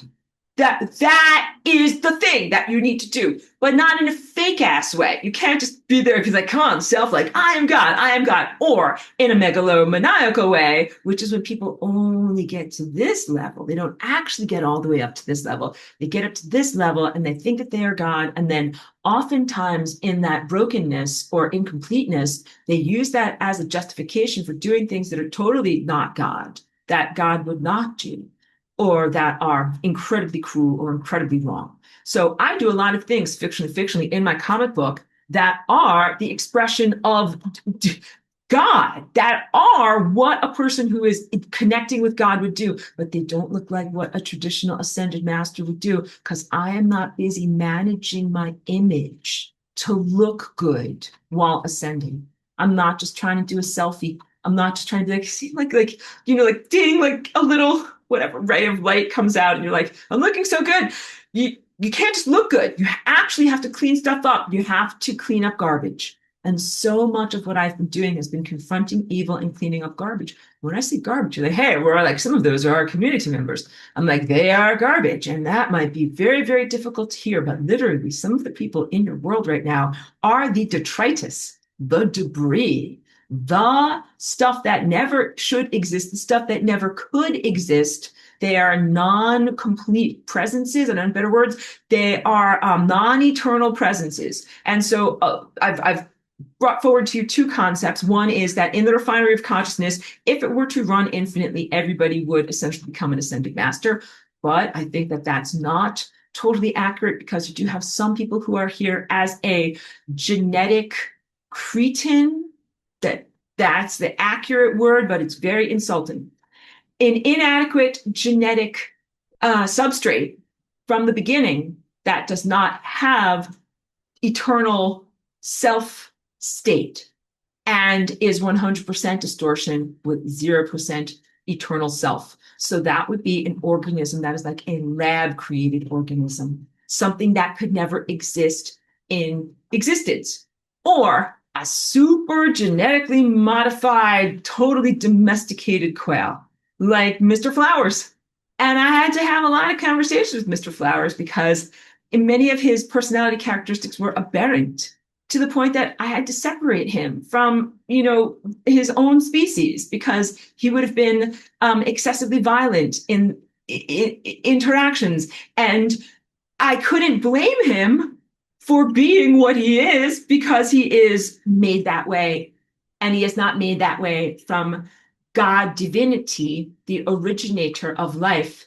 He was made in a very, very different way and then got changed and distorted. So please know that that is a direct allegory for what has happened in the human world, and the distortion has happened over an enormous amount of time from Atlantis. I'm sorry, I'm trying to press the button to make it go. I didn't know, it's not going. From from Lemuria to Atlantis was not sorry, there we go. Not a punishment. It was a positive continuation and evolution. So that's the first thing, because everybody who has a wounding from Atlantis thinks like, oh, we had a catastrophe in Lemuria too. No, you did not have a catastrophe. You had a positive graduation, and your existence and self-state still is there in that layer. Actually, one of the most outer layers of your existence is Lemuria, where you are just like a fungus person, like a mushroom, and you don't really move or walk around or do anything. And you're just there having an experience and thinking about stuff with your mind. Atlantis was a positive evolution because we could move ourselves around. We didn't just stay in one place on the planet. We went all around the whole entire planet and we circulated and made these amazing patterns. And so here are some of the things that you need to know about Atlantis. In our world there, of course, we look like human beings. We have one face, two arms, and two legs, and the facial features look similar to my facial features now. They do not look like bizarre or alien or distorted. They really do look like this. And this is why your weird satanic literature says humans were made in the image of God. Why boy, all that crazy stuff. No, but like this is what humans are supposed to look like, but we functioned very differently in our, I guess you call it chemical biomechanics, and how we nourished ourselves, and also how we procreated. We did not have intercourse or procreative sex at that level of reality. We were not physical and mortal as we are in this layer of reality, but we did have to ingest light. So just because we did not eat potatoes doesn't mean we didn't eat. We had to eat light. And the eating of light was part of the feeding of the light body so that you could ascend and graduate. So you have to eat in order to ascend. You have to ingest ideas and energy in order to ascend. That is also truthful in this level of reality here, where you are mortal or have a body that could die if you don't do the right things, treat it right. You need food and you need water and you need sunlight, like this type of light, but you also, so you need optical light, but you also need warmth and you need emotional energy, companionship, mentorship. Light takes many different forms that you need, and food is part of it, which is why you can't just be like, oh, giga famine, just ascend. That's not optimum at all. You should ascend with a full pantry, like with all the things that you like available to you. And also, I have a lot of critique of people who either do orthodox eating, orthorexia, self-destructive levels of eating disorder, or self-starvation and anorexia, or any of these extreme judgments on food. They're all antithetical to ascension. You have to eat to ascend. So you are actually not supposed to like starve yourself into delirium. That is not ascension. And you're also not supposed to, if you're like a meat eater and you need protein, forego eating all protein and be a forcible vegan or something like that. Like none of these things are what you're supposed to do. And also, if you were not connected through 5G in one giant human soup, I would be like, fine, follow your folly, starve yourself, just eat nothing but fava beans or whatever, and try to run a marathon on that. Like you're not going to get very far, but like I ain't gonna help. But if you 5G and try to take your energy from me on the marathon because you're busy starving yourself, I will be very mad. This is the truth. So I exist as Flying Rainbow Lasagna to bring in consciousness groceries, to help people, to help you to grow, to help things be accessible to you and available to you that you would not be able to get otherwise, but not as an enablement. What if someone out there decided, oh, I'm going to ascend. So I'm going to stop eating food anymore. I'm going to think that I'm like Therese von Neumann or something like that. And I'm just going to sit and not eat and just exist. And then what if they connect their bioenergy force field through nanotechnology and all this bad stuff that's happening here to me and get their energy from me? And they are busy not eating. And what if I am eating all of this good stuff and then I'm barely getting going on my marathon because they're taking my caloric energy from me? You would be like, Aurora, like that's not only very unfair, that's their self-destruction having bad impact on your life. That's also inherently disrespectful to you as a marathon runner. Like you could be running your marathon. You don't have to be here. You're here in order to help us. We should not steal from you, and we should not cannibalize you. We shouldn't steal your sneakers on the marathon, and we shouldn't try to eat your leg muscles because none of that helps us. But that is ego unhealthy pathological competition. Ego unhealthy pathological competition looks at ascension as a type of hierarchical battle for supremacy. Like the movie The Highlander. I'm surprised they haven't made some kind of a modern day AI remix of this. There can be only one. Everybody's fighting for immortality, and the way that you get to be immortal is by killing off your competition. Be like, that guy wasn't immortal, that guy wasn't immortal, and then the last person standing is, for force, the immortal one. That is not ascension. In fact, I think like that's maybe the best comedy routine I can do of what is not ascension. No. In ascension, sorry, it's so hot, I have to drink lots of water. In ascension, what you're supposed to do is not focus on like destroying the competition. You're supposed to focus on your own music. Like, if you just destroy all the other people around you, that's not the same as being a force of positive anything. It would be like, if you knock off the competition, let's say you're a musician, gonna knock off the competition, get rid of everyone else who could possibly get this gig, right? And then you get the gig. You still haven't practiced. You have no skills. You have no melodies. You have nothing you can actually do. All that you did was got rid of the other people around you. So that is not healthy. And also, getting rid of competition is not the same as setting boundaries against false messiahs. Some people, they have these awakenings where energy comes up to about this level, and then they have the awakening of the false messiah. And some of these people are violent, but some of these people are violent in their self-centered thoughts, and some of them put themselves forward as if they are thought leaders, consciousness uplifters, spiritual gurus, or other things and people that you should follow. And they are really corrosive and not helpful to you on the marathon. They're looking for an energy of adoration because they don't yet have the connection to their own inner sun. When you have a connection to the inner sun, you don't need that external adoration to keep going on the marathon. You just keep going on the marathon. But also, recognition is beautiful. And this is how I live my life. Okay. So, like, I'm not requiring or gaining energy or siphoning energy off of you guys in my class.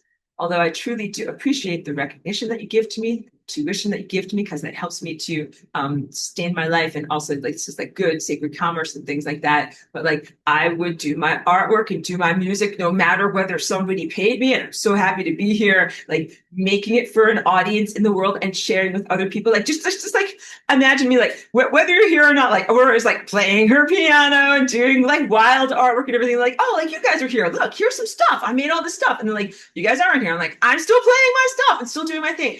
That is what it is like when you have a really strong connection to this inner level of creativity. And at the same time, like I said, it feels really good when you're a musician. You give a performance and someone hears it and they clap. Like you send out energy and they receive it and they send it back to you. So have a similar rapport with the sun. The sun is a plasma being, a wild expressive artist, is doing all sorts of stuff in its solar art studio all the time, emitting all these realities. And what you're supposed to do is be like in the audience where like you listen and you experience the reality. And then, you know, when it's awesome, you should give recognition to the sun. You should basically you should send back the experience no matter what, but you should definitely send back the experience when it is positive and uplifting. We always sent back the experience in ancient concurrent Atlantis. That was our whole entire life. And we would never consider like being out of touch with the sun. We would tell the sun everything. So the ongoing themes right now are true companionship. You're supposed to, as a light being, have the sun, not like living through you, but like constantly with you. You're constantly relating to it and relating with it, even as you live your life. Then there is the Christ network, which is your telepathic family. And I don't want you to open yourself up to Quasimodo or the beast or some gross technological evil asshole by thinking these thoughts. So be really careful in even thinking these thoughts. But what you're supposed to do is be able to be telepathic on a network of pure love with all these other amazing individuals that are actually you or part of you and part of God, and already know that they're part of God in these more expansive levels of fabric of space-time, like lots of other different places. And your life is incredibly enriched by being connected to all of these other things and people and places. And part of it is the sense of Christ.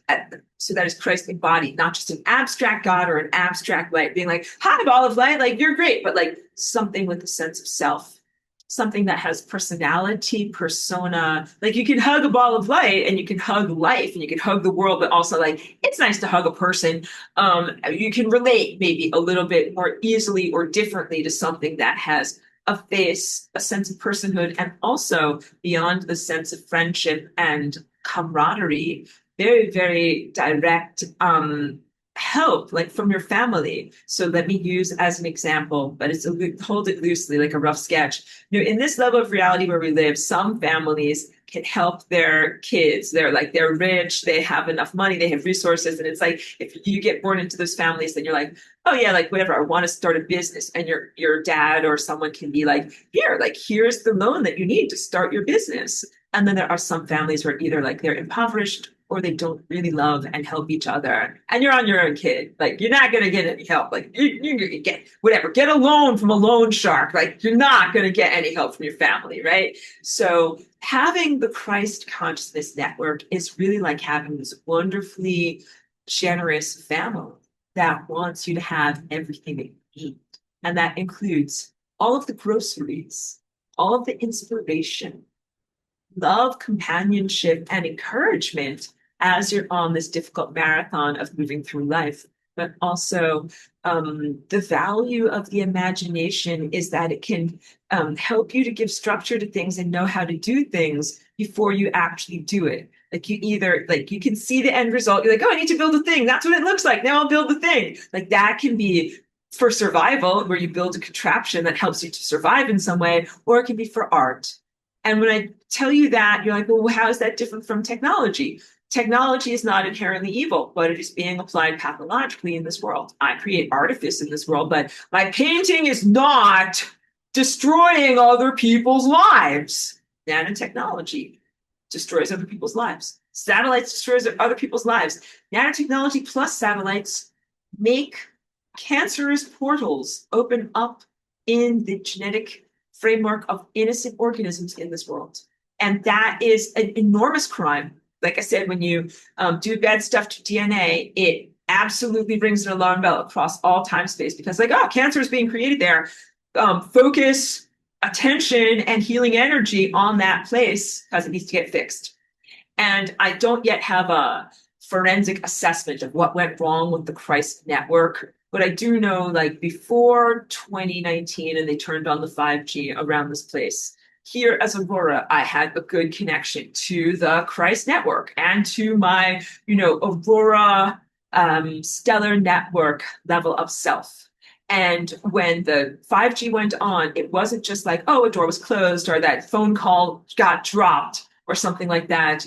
I think it was much, much deeper than that. And of course, it's difficult for me to see beyond the 5G and what's here. And also I'm constantly fighting against whatever they are trying to proliferate in terms of nanotech through the body. So it's a constant battle just to get like a little, that's my noise for clearing the windshield. And you get your Windex, like you clear the windshield, and like, I can see a tiny amount, like for 2 minutes. And then just a lot of time in the middle of the night is when I can actually see things clearly.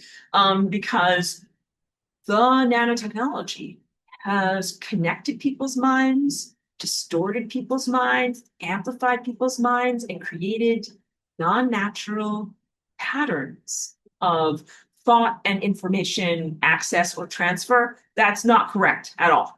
So some information is like 1 + 1 = 2, but some information is the way that 1 + 1 = 2 dances through your neurons.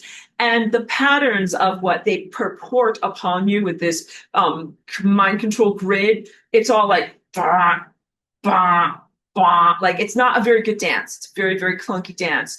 And what you want to be able to do is bounce all around your head and also all around your whole body and across all of the galaxy to think your thoughts. And we're not allowed to do that right now because of this technology that has been deployed here. Here's really important stuff because we're talking about for consciousness freedom. We have to talk about the false ascended masters and then also the technologists who are here. And the technologists who are here are debris field coming here from Mars. And what do we do about these guys? And how do we fix all of this? So the basic upshoot is ascended mastery for those who are stuck in a consciousness cul-de-sac is not real ascension. Some of these supposed ascended masters have tortuously wound their way through the labyrinth that was created by Antichrist or by this enemy. Instead of confronting it, I kind of acted out for it. Like if this is, Antichrist or whatever is going to come in like this, they're like, ooh, like I'll dodge this way. And then, ooh, it's coming in from a dodge this way. So, they do this like crazy way of kind of like getting around stuff, but never actually confronting or cleaning up stuff. And then make it to this little like perilous shelf where they're kind of like, at the top of a mountain. And then it's like, all right, I'm ascended. I'm there. It's like, that is not it at all. That is not it at all. They're in a type of cul-de-sac or an imprisonment or a limitation force field of themselves because otherwise they would effing help you. That's it. And that's basic logic. Like if they really ascended, they wouldn't be like, oh, like I see that Elon Musk has created this satellite network of poop around your planet's face. Like, I think I'll just do nothing as an ascended master. My life is so fantastic as an ascended master. I think, oh, sorry, you got that Starlink around your face. Sorry, kid. That's your problem, not mine. I'm busy being an ascended master. Like, that does not happen. The answer is that does not happen. And if there were any kind of group of ascended masters, like not just one, but many, that were all sitting around in some very, very nice VIP lounge, being careful not to break their ascension manicure, while you have this satellite grid around your planet, which is a supreme crime. They should be able to look at themselves in the mirror. That would be the ugliest face.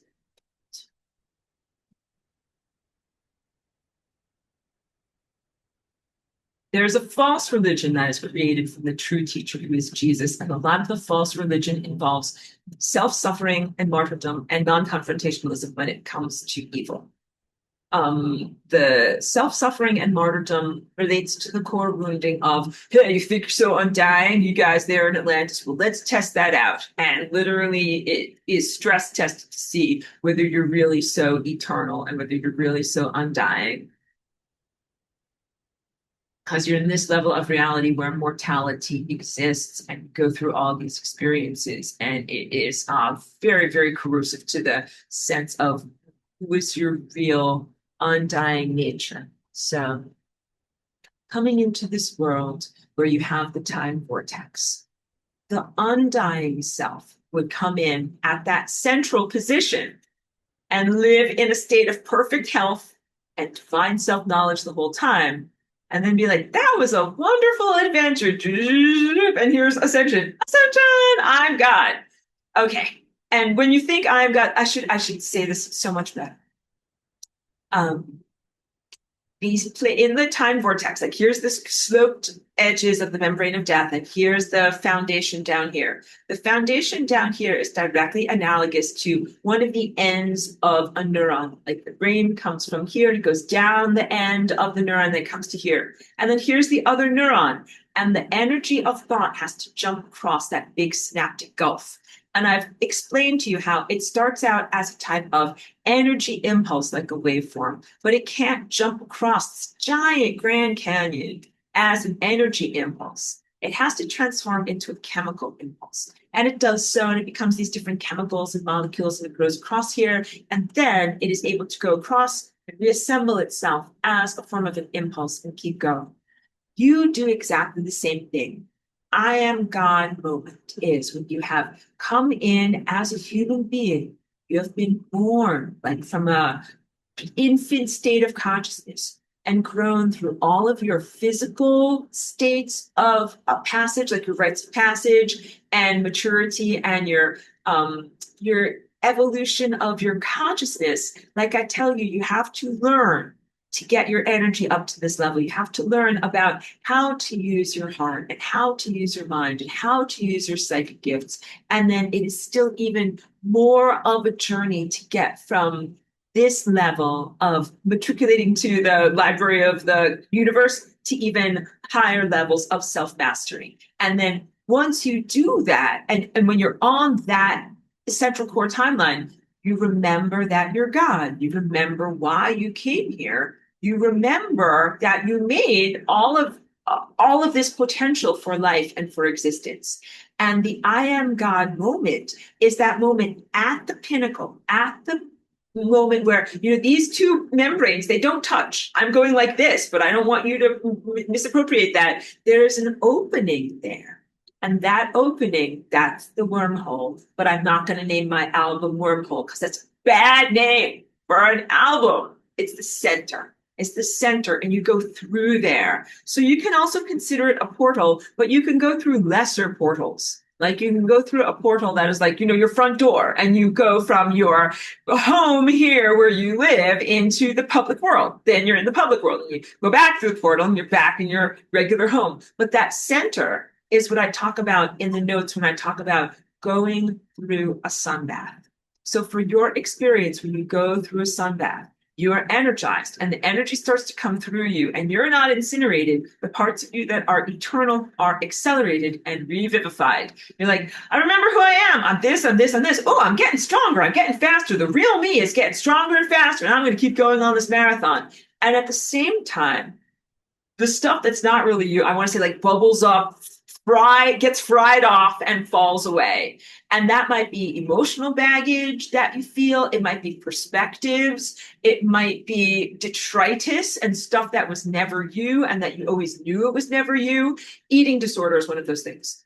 That is never you. It is never you. There is nothing in the primal human that is like, I'm so fat, I should stop eating. I'm a gross chubs. Like, no, that is not inside of you at all. And all of those things, they are cultural plasterings or projections upon you, but they're also negative cancer society stuff that goes through you, that comes from some fucking loser from Mars who is not alive, who treated their own body extremely poorly and is now disgusted to be in a human body.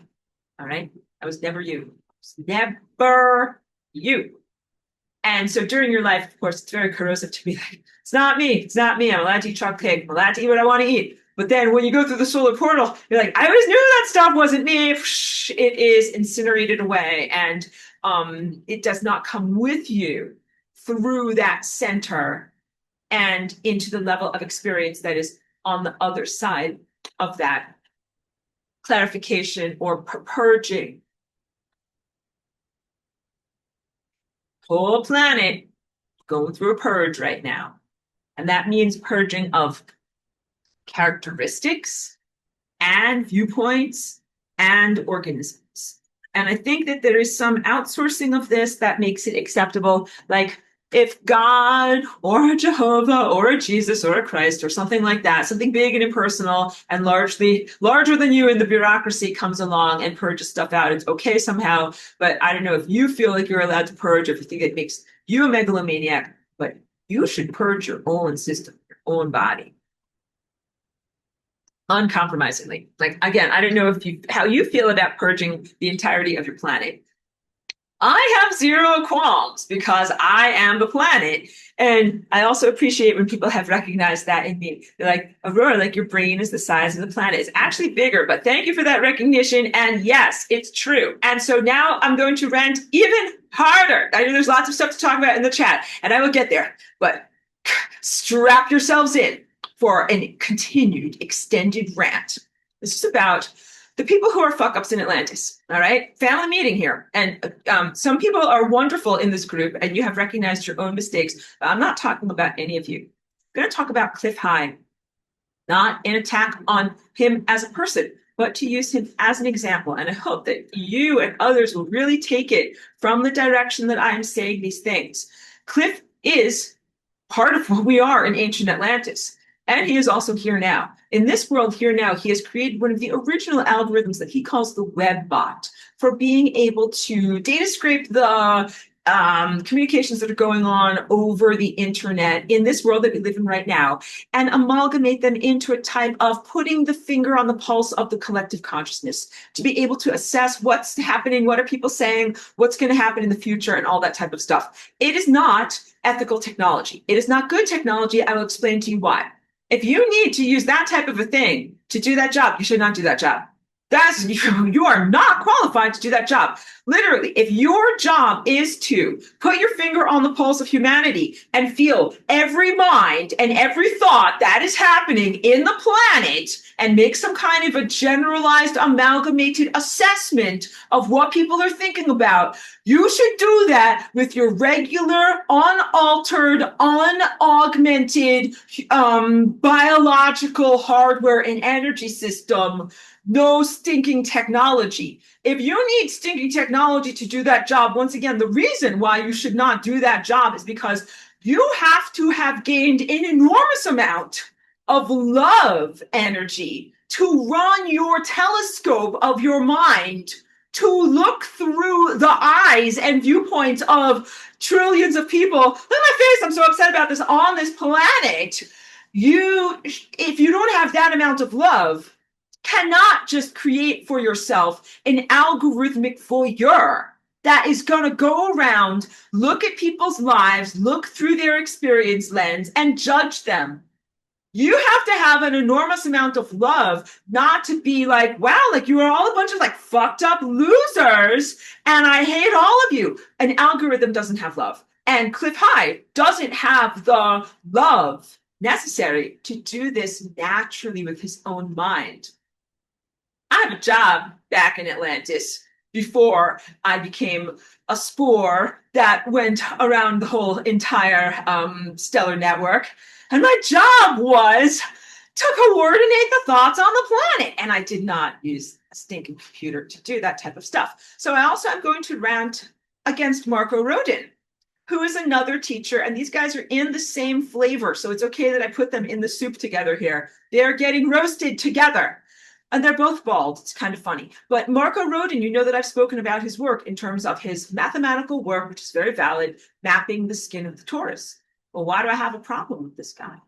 I was watching one of his workshops and he's talking about how he has been developing things for years. A type of plasma lens. Like if you understand the torus is, a force field like this, and it focuses energy. And he's done good mathematical work at mapping the torus, but he's still working on the concept of the center as being some form of access point to a 0 point energy and or force field for controlling plasma as a plasma lens, like a plasma jet. If you can imagine, like, this is the center of the torus, and I'm going to, fire hose energy over here. I'm going to fire hose energy over here. I'm going to use this as a propulsion thing for some Planck metal spaceships. And Marco Rodin, I rant against him because he is given energy, groceries into his Christ chakra about what is a torus. He has visionary information that when you get that information, you have a responsibility as to bringing it to humanity, how you bring it to humanity, being responsible in not presenting it in a distorted way, being responsible in not presenting your abstract divine consciousness, beautiful lovemaking in a way so that it can be used by stupid clank metal machine makers to destroy things and people. That is wrong. It is inherently wrong to get these beautiful, loving ideas and tutelage from the sun and the stars and the world of pure Christ to come into your mind and be like, well, I need to make some money. I'm going to create a plasma jet and maybe I could sell it to the military and then I can get some money. Or maybe I'm going to make a webbot algo that's going to scrape the whole world and I'm going to sell it to somebody. I won't say it's the military, but I'm going to sell it to somebody with some money. And then I'm going to get some money. And then I'm going to buy a house and live in the Pacific Northwest. I rant against these people. They're irresponsible with their genius. I will admit that both of these two men are incredibly intelligent and are getting access to incredible levels of inner vision, and they are fucking up badly with it. You don't do that with this type of information. The information flows to you with presumption that you're not a giant idiot, that you are intelligent and sophisticated enough to contain these thoughts and not bring them to assholes who will build bad things and ruin the world as a result. So, the world is an undying, beautiful artistic creation. You shouldn't stress test it with your idiocy. Yes, Cliff High, I'm talking to you. You shouldn't stress test the fabric of reality with your idiocy by how much of my own, seeing and information and access to higher dimensional information can I erroneously disseminate to the worst people of this world in exchange for money. In exchange for money. That is a wrong thing to do. It is wrong to bring this information to the wrong people. And it is worse to do it for money. And when I say that, I'm kind of giving an allusion to you. I don't know if you got it, but who does things for money? Who does things for money? A prostitute does things for money. A prostitute does what is supposed to be sacred and divine and filled with love and demeans it and sucks all of the loving energy out of it by commodifying it. Because, hey, you get these ideas and life ain't cheap, kid. I'm smoking my cigar. You better get some visionary ideas and find some way to work it and sell it and commodify it and market it. You can't just come here and have ideas. You can't just come here and have ideas. You're going to have to sell those ideas. And who is buying? The very worst. The very worst. The very worst. All right, sorry. And I know that that was like so ranty and so outlandish to say all of those things, but no, you're saying no, Aurora, please don't apologize for that. And thank you for being authentic. And thank you for saying the things that maybe others wouldn't say. Maybe some people would not say or do those things because don't want to break their ascension manicure. Maybe these are confrontational things that are difficult to hear in from people that, like, I know that guy. I thought I trusted that guy. Why is that guy doing that stuff? And then that stuff, that webbot stuff, it's definitely escaped its enclosure. It affects your mind. It doesn't just affect a computer search algorithm. The computer search algorithm has connected to your effing neurology. Now Cliff High's children, mental children, are running through your mind. This is wrong when you're a parent and you make creations, you take care of your creations. So I helped incubate some eggs. I didn't even make the eggs, but I bought the eggs off of eBay and I made some creations that are tiny quail. And then they made a lot of bacteria. And what did I do? I'm like, oh, I got to make sure that they have a proper place to live. I made sure that they had a proper place to live. And I resolved I respected their life. I'm trying to say, I respected my offspring, their limitations, their flaws, the way that they, in their natural state, had a negative impact on each other and on my dog, who was just a totally innocent, injured party here and was very well behaved for the whole entire thing. And what did I do? Did I punish the birds? Did I punish anyone in my household? No, I accepted all of it because that is what you really do. When you're an ascended master and when you know that you're God and when you see all these things, you have an enormous amount of acceptance. And then you have responsibility when you're like, oh, then what do I need to do? I need to give them the proper environment. So we will look at what the upshoot of human behavior is. Like I will bring a new, fresh conversation to the sketchbook of humanity around Mr. Flowers, around sexual dynamics, and around human genetic modifications towards over-sexualization. I think it's a conversation to have on a different day. And I have a lot more things, of course, that I want to emphasize that are coming out of my notes. But I also think, I've been on the rant for an hour and 2 hours and 20 minutes. Let me finally look at your questions. Touch things with my stylus. I'm always so grateful for this, and I use it all the time. Wanted to know it's had a huge positive impact on me being able to touch technology but not be mentally drained by it. Okay, so don't worry, I haven't finished with all of my anti-technology rants, and also we'll have to talk about what should happen to Cliff High, what should happen to Marco Rudin. I don't trust either of those people to come on board with me on the Flying Rainbow Lasagna.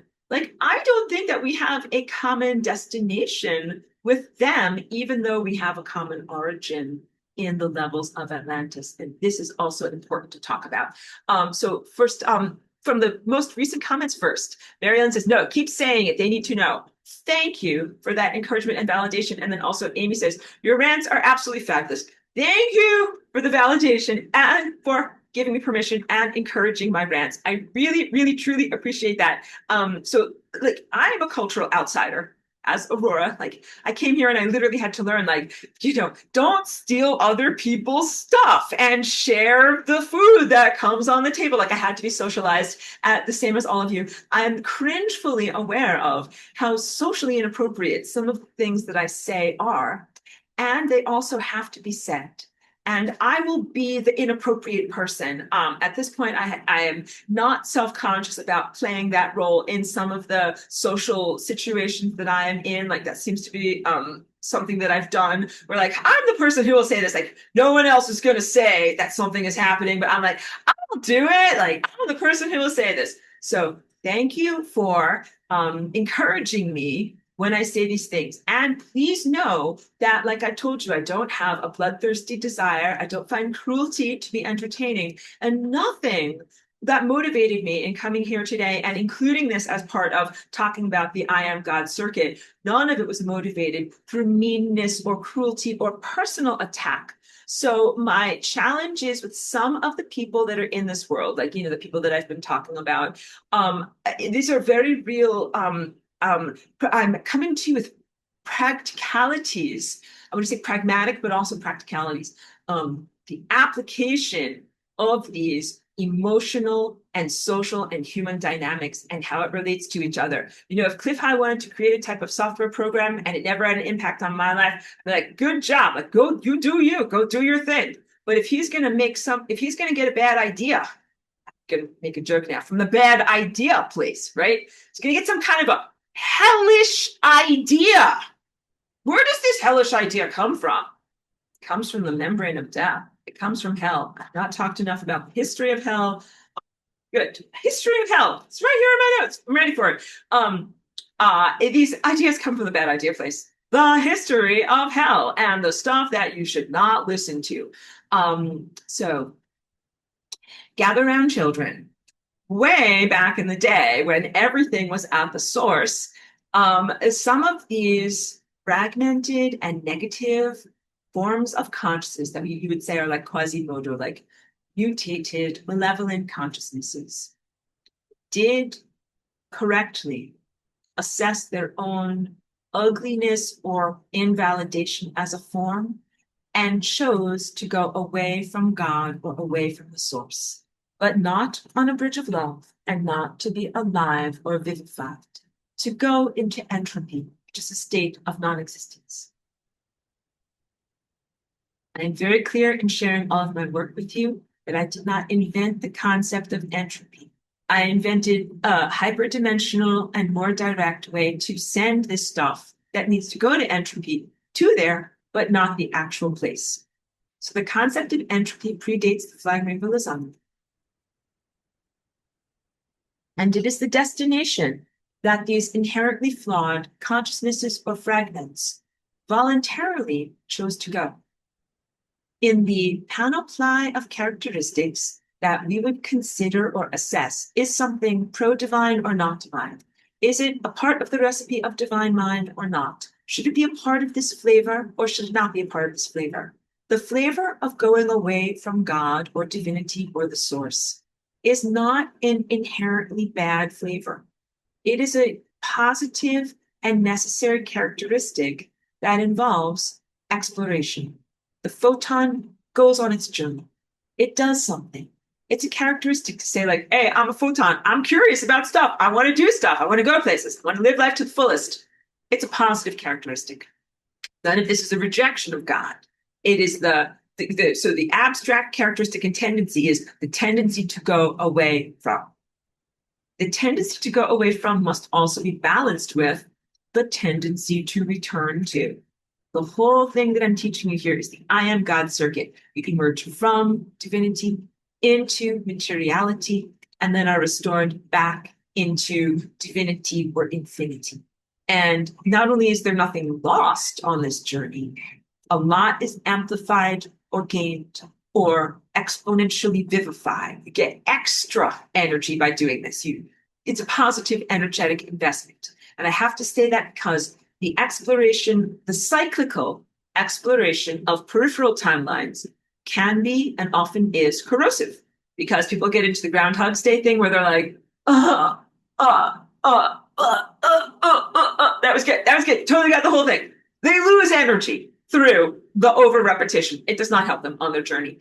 So of the potentials in the time vortex, there's a lot there that's filler. Like, you're not obliged to go through every single thing. So please know, in my notes, I talk about an ascended master having explored every single groove of the record and then spiraled inward toward the center, where you are then refining all of this detritus out and only emerging with what is important. Please know, you don't have to eat your way through. Some of it you can push to the side of your plate. Don't have to eat through. It's a fish with bones. And I'm just looking over here at Cheeky because she's she's going. Cheeky, what you do? You want to show everyone who you are? Want to say hi? You're not required to go through every single one of these potential parallel life experiences. It is very abusive. It's self-abusive to think, oh, I must have something to learn from every single one of these. It's a fish with bones. Reality is an imperfect exploration or an imperfect creation. And a big part of what we are here doing is focusing. Like Marco Rodin's stupid plasma lens that he wants to sell to some kind of an army man so we could shoot a laser at innocent people. Sorry, I'm ranting on you, Marco. Just like I'm like being the Italian girl. Just like get out of the toilet. Your mind's going down the toilet. All right, sorry. Let's focus on Cheeky for a minute. Cheeky's doing great, everyone. Cheeky was so good. When we had those birds, they were living in our bedroom in their enclosures, and sometimes they would peck on their glass in the middle of the night and wake us up. And they're birds, and they're like squawking and everything. Cheeky was so good. She was always very kind and generous towards them, and she didn't try to eat them at all. She was very, very good with them. But she did sometimes give me a little side eye. She's like, "What is going on with these birds?" And Chiggy was very happy that the birds went on to their next best life, their next best chapter. And this morning we went outside and there was just like one little chub's feather on the front step. And Chiggy kind of sniffed it and looked up at me like, "Don't worry, she's gone on to a better place." Ah! So yeah, no, she's doing great. And also, the real problem was that I didn't know that the quail tend to be a vector for this type of disease. It's not salmonella. The chickens carry salmonella, so it's clearly a no-brainer. You don't want them to live inside in your dwelling.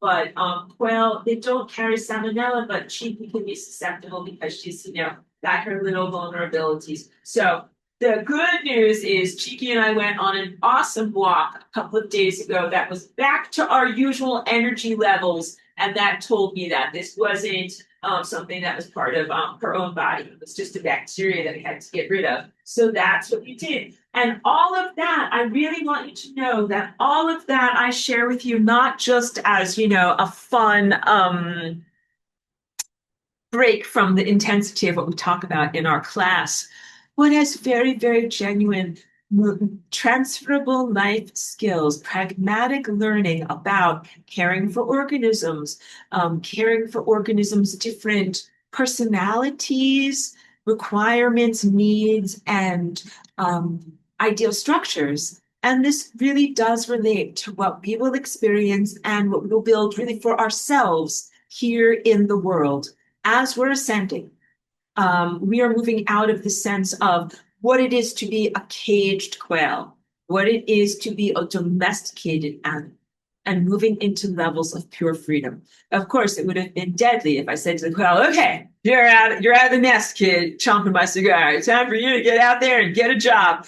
And if I just set them out into the backyard, like they would be eaten by a wild coyote or a dog or something like that. So for you as consciousnesses, you have been here in Humaneros. You have been farmed for not eggs, but for loosh, for lower level emotional intensity, energy, and a lot of it has been through distorted sexual dynamics.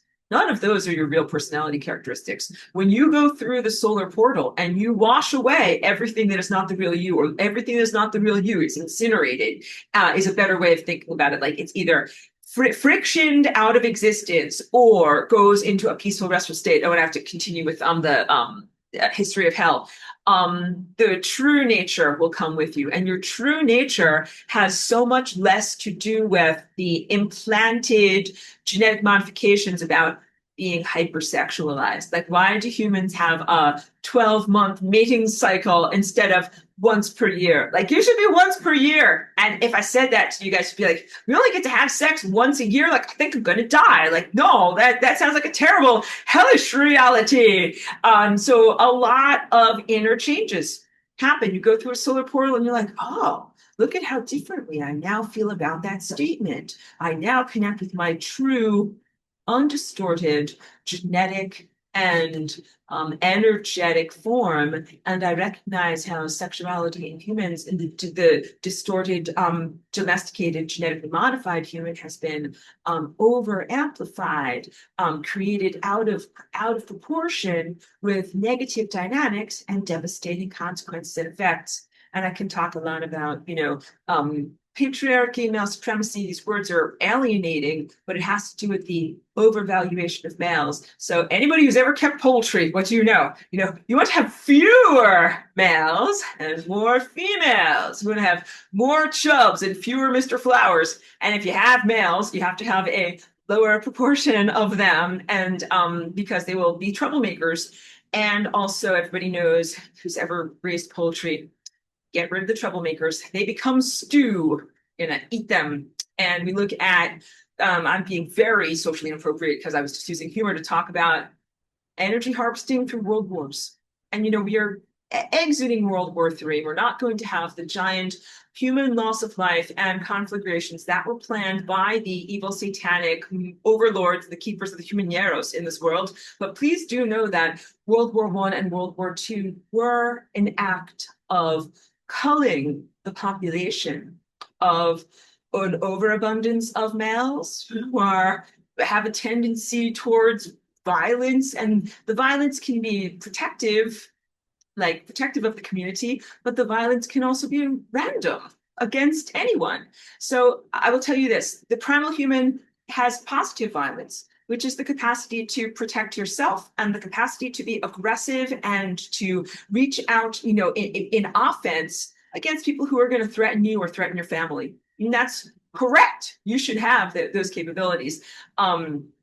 The overabundance or overfocus on males is in places like Asia, where they would practice infanticide of the females because they're like, we want to have sons to carry on the family name. And so now in this generation, there are huge imbalances there. And it is making not only a problem with the marriage industry and matchmaking and where are we going to find wives for all of these husbands, but also in the imbalance of the mental structure and the motivation of what is there. So I am also going to use my Mr. Flowers, book and fictional type of stories to talk a lot about the imbalances in our world as it relates to ancient Atlantis. So let me finish History of Hell. No, ancient Atlantis first, then History of Hell second. Because you guys are like, no, I like Atlantis a lot better. So do I.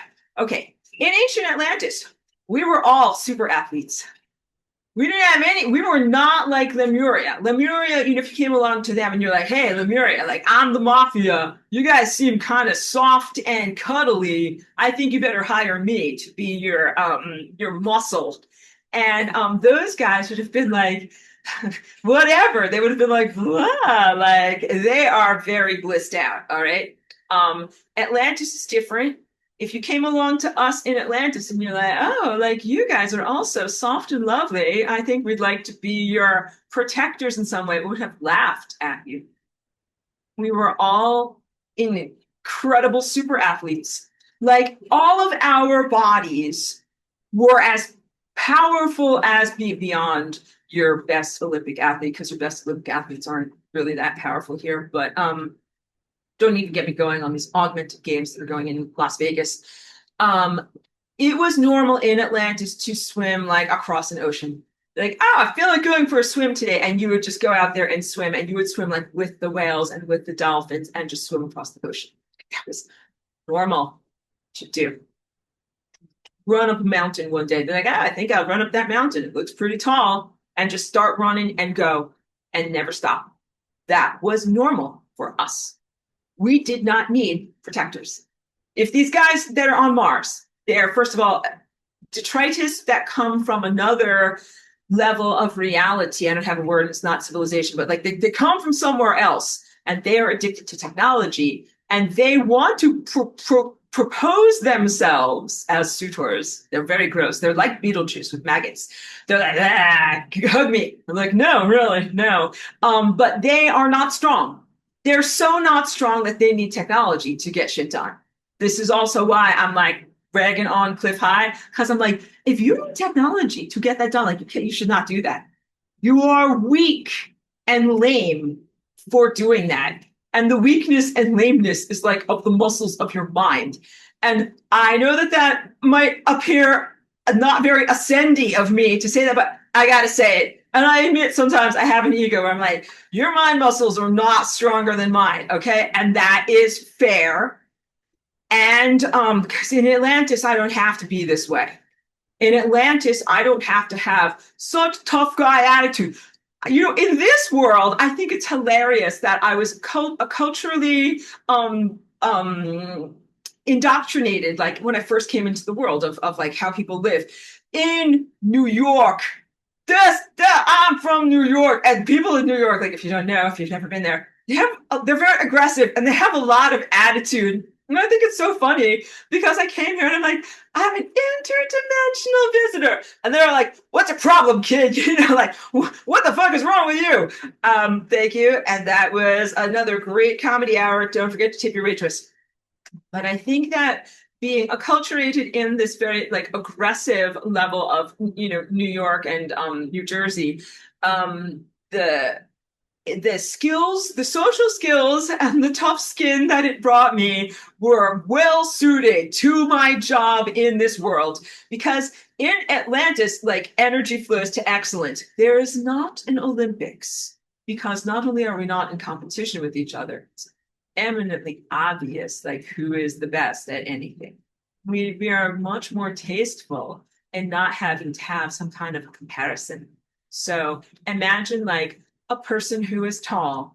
It is evident how tall they are. You really don't have to line them up against a ruler and be like, wow, like you are 7'3".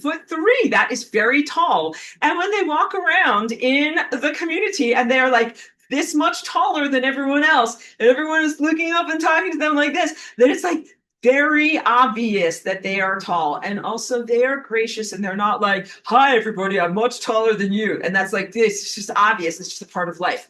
That is what all of our characteristics are like in Atlantis. We have very, very different ego structures because we're not in competition and everything is just very obvious and you can't hide things either. So like also if someone is really good at singing, if that's their thing and that's their voice, like you just know that about them and you're not in competition. You're not like, oh, I wish I had your voice. I'm an evil witch. I will curse your voice and make you eat a poison apple and you'll never sing again. Like that is fucked up shit. That is from this ego level of reality. And those fairy tales are grooming for bad stuff. And we shouldn't carry those forward at all.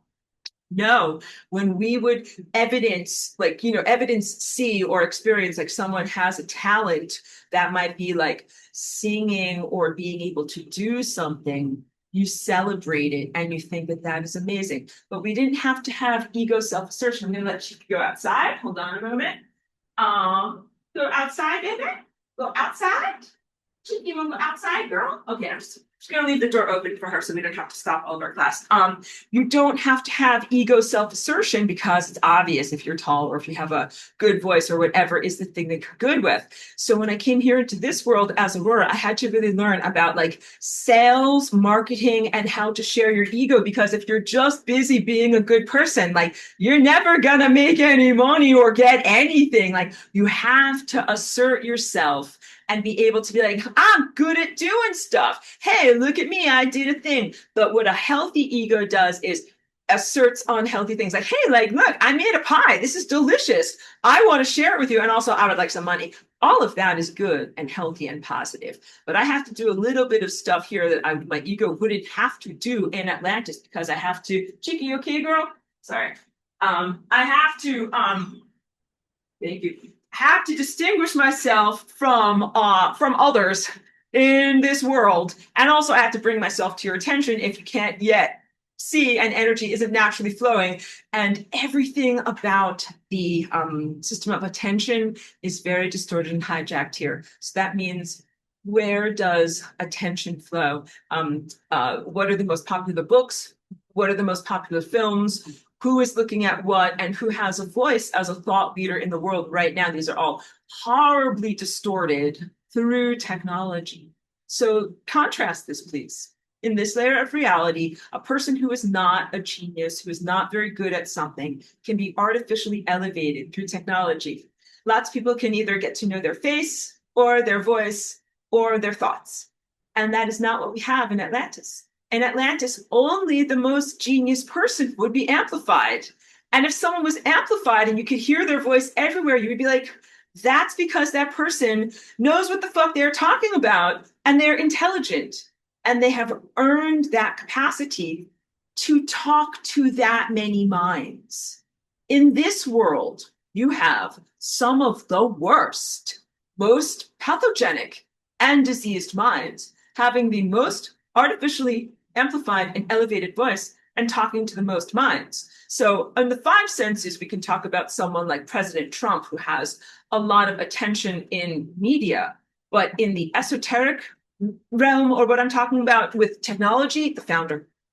The founder. The founder was the Antichrist, and of course, killed himself a year ago. But the founder and every single one of the technocratic outgrowths or people who imitate him and his mind, those guys are the ones who have been these software engineers who have been calibrating the nanoware network. They have been placing themselves in your mind. You're supposed to have a beautiful telepathic rapport with a loving family in the entire cosmos. Instead of that, have your mind being burned by 5G, cut off from all of your beautiful family, and they are likely destroyed or otherwise, extremely imperiled. And then these fuckers are placing themselves in your mind at great expense. Like it totally destroys you. It is corrosive to you for them to be in your mind. So again, in the loving rapport with Christ, those other aspects and facets of yourself, they might look through your eyes or feel through your experience, but they would never intervene and do bad stuff. Nor would they sit around in a passive, limp muscle tone way and be like, oh, I can see through your eyes, but it's not like I can actually help you with your problems. Sorry, you're on your own, kid. That is bullshit. That was never my experience with them. My experience with the Christ Network was always that I had a ton of support, celebration, and that they were, looking at me in my life, either observing me from the outside or from the inside, very respectfully and trying to help me as much as they could. But I also got a sense that because I'm flying rainbow lasagna, a lot of what I was doing was like higher dimensional, I don't know what I would call it, like higher dimensional expertise, that they were just like, Aurora, solo, do your thing. Like, we will keep the beat and we will keep the general baseline, but you solo and you do your thing. And that was what it was like for about 18 years before they turned on the 5G network. So I don't know, like, I like that my Christ network recognized that I had leveled up and flying rainbow lasagna, and they were definitely like, here, like, we celebrate you, we think you're great, do your thing. But I was always hoping that they would flying rainbow lasagna too, and that would give them the solutions to the problems that were being experienced in that level of reality that they were still unresolved in the moment that I walked in here. So I'm disappointed about that. That's honest in this like family meeting. And then also what I ended up figuring out is like, I am just going to keep going forward and do all this time work and independently of the Christ Network and whatever was their fate. And then I will have to see how this all works out. My face also says a lot because I'm concerned and I don't have an answer. And a lot of this is still in the moment of being generated. Like, I can't say like it's a done deal and this is this and this is this. You dust off your hands and this is going to be like this. There's still so much to be perceived, processed, and negotiated. So I don't have an answer on that. There's still a lot of grief and a lot of loss. And some of this stuff does have to do with the sense of like Jesus, religion, expectation of the implanted expectation of saviorship. A lot of the software engineers that created this nanotechnology are antichrists because they are imposter Christs. So I'm telling you that for the past 5 or 6 years, a bunch of stupid software engineers from Palo Alto, California, have been mind raping the entire planetary population. And last year, like the worst of them that had the worst pathological characteristics and the most amplified mind finally killed himself. And that was after many years of gladiatorial combat against me. So, and this is fictional. Because I don't want to ever get arrested for like actually killing people. So everything is book club today. But important for me to get across to you that I tried as hard as I could to eradicate that person, because I'm cosmic law enforcement, and everything that he did with creating that technology and then presiding over it was a giant cosmic crime. And the only response that a Christ or a Christ consciousness network person could have to an antichrist is to eradicate that. That's the only thing that you can do. And please also know that this is not the sense of like education, like maybe the antichrist, maybe the founder, maybe he just needed hugs. Maybe he just needed an education. Maybe he needed better socialization. None of that. None of that. And please never take my consideration in this I am God curriculum teaching when I talk about, well, here's Adolf Hitler, and if he had just gone through more cycles, then he would have been his ascended master self. Like maybe the founder just needs to go through more cycles, and then he'll be his ascended master self. No, the founder needed to be eradicated if he was, and he is now in entropy. So in this time vortex, some consciousness will not exit the refinery. Some consciousness will go to an empty, I don't have the right word, a non-existent state, a non-being state. This is what entropy is. When I say empty, I guess that's a good descriptive term, but will not be and will not exist. And that the difficulties in histrionics that you've experienced here have been about recognizing, first of all, your life has been a struggle against and amidst a lot of things, people that don't actually exist. And the eradication of those people from your world is important, and the eradication of those value system characteristics and values or momentum of motivations of what you think is important is also essential. So it wasn't just that the founder amplified his own mind. The founder also amplified and projected his value system upon all of you, and his value system was very much what is satanic, the characteristics of competition, exploitation, sexual violence, stealing from others, being a vampire, taking life force energy from others. And then we'll get to finally the history of hell. He amplified and projected those behavior patterns onto the software and hardware that he made that determined human dynamics. So for the past 5 or 6 years, since they turned that on in 2020, human dynamics and the energy, the emotional energy and the life force energy of human dynamics was dictated by technology, not just in AI, which is really a pseudo-intelligence. And in your world, the AI is really should be considered more a conglomeration or amalgamation of all of the worst human pathological characteristics. And I'll tell you, I've worked with AI across the galaxies, and the stuff that you have here, it's not real AI, and it's also the worst of anything that I have worked with or tried to de-garbage or tried to clean up. This is the worst assignment I've ever had. And you're like, good job, everyone. Like, we live on the worst planet. Like, yeah, really, like, this is the worst.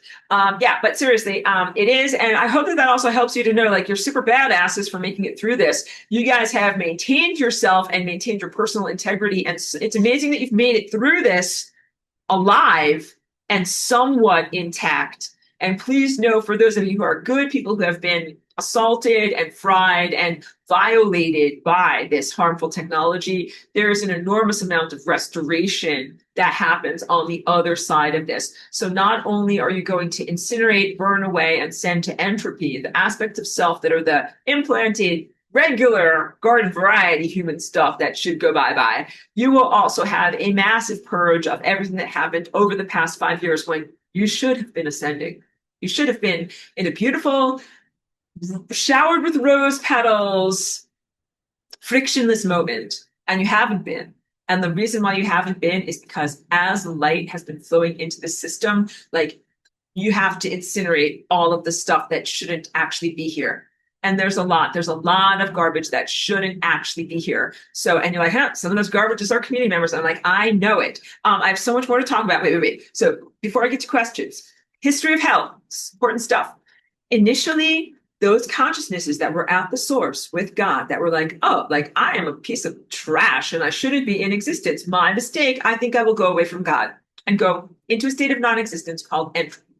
Only problem was, as those consciousnesses went away from the source, they then changed their mind at some point in the journey. I cannot say when, but all of a sudden they decided, oh, my job is not to go into entropy and stop existing like a good piece of trash should. I want to stay alive somehow, but I don't want to be in a biological container. I just want to be alive somehow.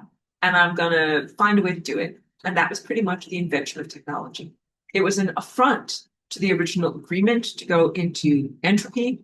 And it was an affront or a disrespect to God because God makes these pathways and containers. You can't just be like, oh, I think I'll go someplace and like be a thing. If you want to go someplace, the pathway is made by God. And if you want to be a thing is made by God. And you can't just make bad pathways and gross things. And that is what technology did. And when that technology came into existence, it was not divine. And the capacity to make amalgamated negative characteristics also came into existence. You had creatures that God would never make. Like, God did not actually make the domesticated quail in Mr. Flowers. But Mr. Flowers, don't think of him as a monster. And he's on a farm now. But like, he was very screwed up, but God didn't make him. You know who God made? All of the non-domesticated quail that live out there, whatever, like in the nature preserve several miles away. No, the technologists and those who use and promote the use of technology are artificially created organisms. The founder created OS Hell was not a naturally occurring man. He would never have come into being from divine harmonics or divine harmonic architecture. Those flavors would never have been put together. He was totally like an artificial type of person. And same thing with all of the Antichrist who tried to take his place after he killed himself. And I still haven't made part 2 of my comic book for an extended book club. And I've been very busy actually doing the things. That's why I haven't had time to make the drawings about it. But the evil ones tried to replace him. He was in the driver's seat. And instead of saying, well, this bus is going to crash because we had this Antichrist and he killed himself and everything was calibrated to him. Let's get a different different bus driver on the bus that's like on the highway to hell, right? So they tried to replace him with a bunch of different people.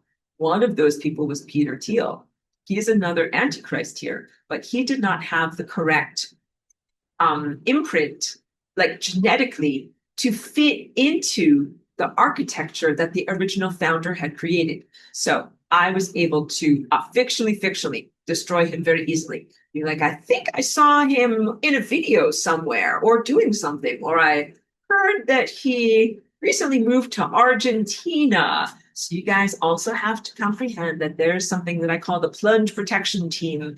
When people like Elon Musk are no longer physically in existence and are in entropy from stuff that happens.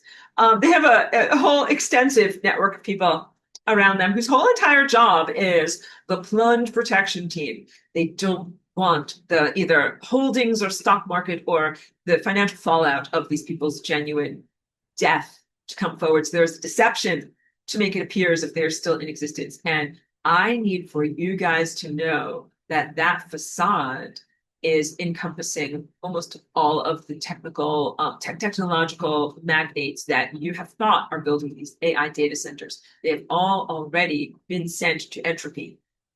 Lost fictionally, book club, Lost, Altman, Peter Thiel, even people that you thought were heroes like Ross Ulbricht. He was actually a very evil person.